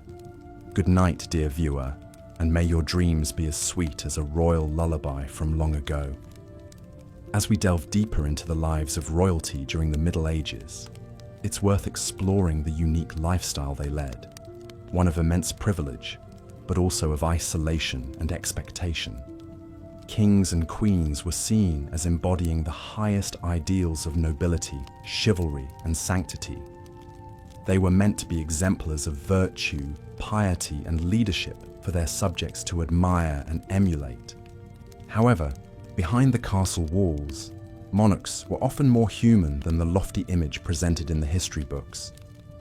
They had desires, flaws, and personal struggles just like anyone else. Marriages were often arranged for political gain rather than love or compatibility. Kings were generally expected to take mistresses discreetly, a tacit reality of court life. Queens might turn a blind eye to such dalliances to maintain stability and dignity. The lack of privacy was another challenge for medieval royals. From the moment they awoke to their last waking hour, monarchs were constantly attended by a retinue of servants, courtiers, petitioners, and advisors. Every move was watched, every decision scrutinized.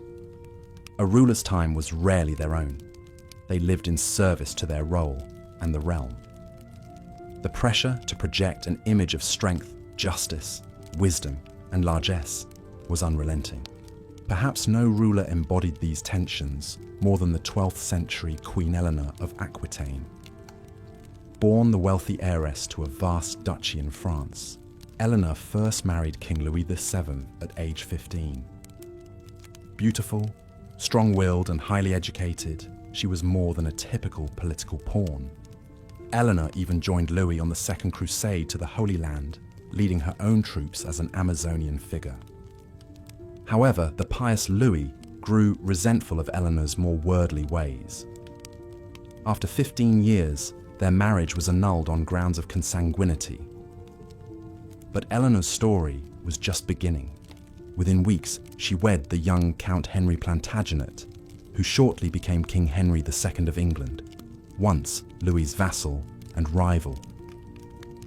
Eleanor bore Henry 8 children, including the future kings Richard the Lionheart and John Lackland.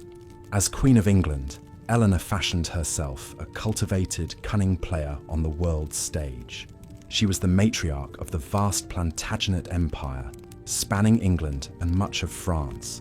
Her court at Poitiers became a centre of courtly love, troubadour culture, and chivalry, the epitome of refined romance.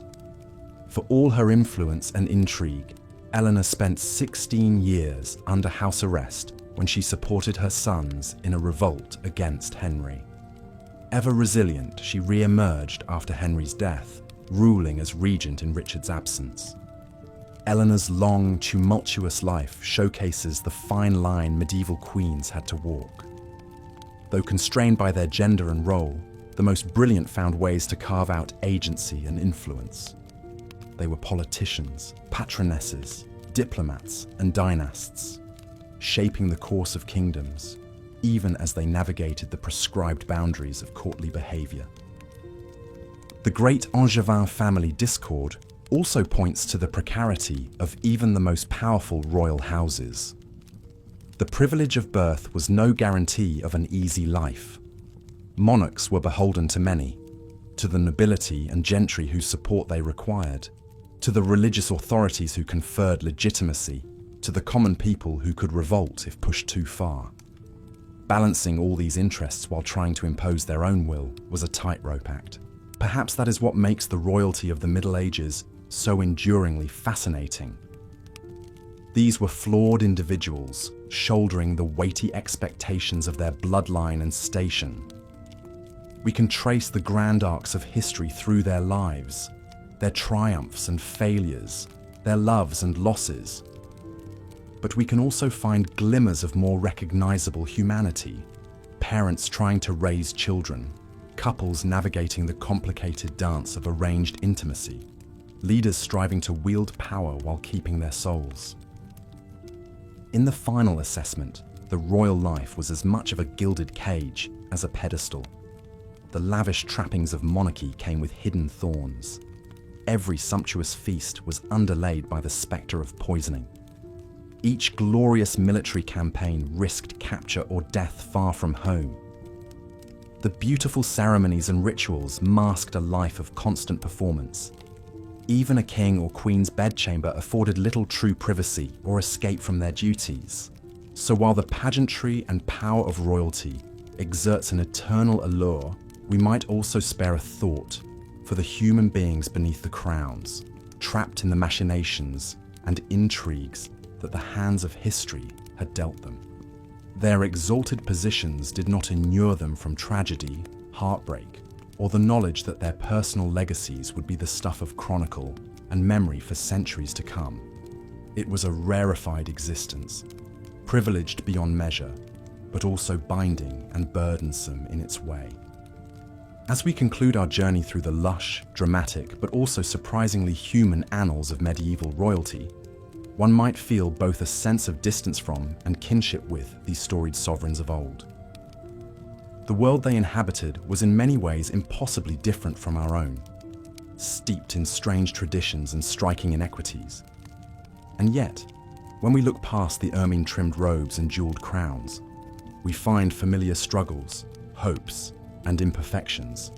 In the end, perhaps that is the most enduring lesson the royals of the Middle Ages can impart from across the centuries, that no matter how high one's station or dire one's circumstances, we all share a common humanity that binds us together. Kings and commoners alike are but players on the great stage of history, each with roles to fulfill before yielding to the next generation in the unending cycle of birth, ambition, striving, and decline. That is the mortal condition. So as we drift off to dream of chivalrous knights and resplendent queens in their towering castles and soaring cathedrals, let us carry with us a kernel of empathy for these impossibly distant and yet strikingly relatable figures. For in the final accounting, we are all united by the same fears and foibles, the same yearning to love and be remembered, to forge meaning and connection in our brief turn upon this earth. And with that, my dear friends, we come to the end of our reverie. If this visit to the realms of medieval royalty has proven a pleasant diversion, perhaps you would do this humble chronicler the kindness of sharing this tale with other curious souls in search of a bedtime yarn.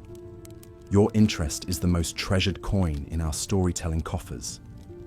Until we meet again on some other narrative shore, I bid you the very warmest of goodbyes, and may your own dreams be as sweet as a minstrel's lullaby echoing through the peaceful night air. Fare thee well.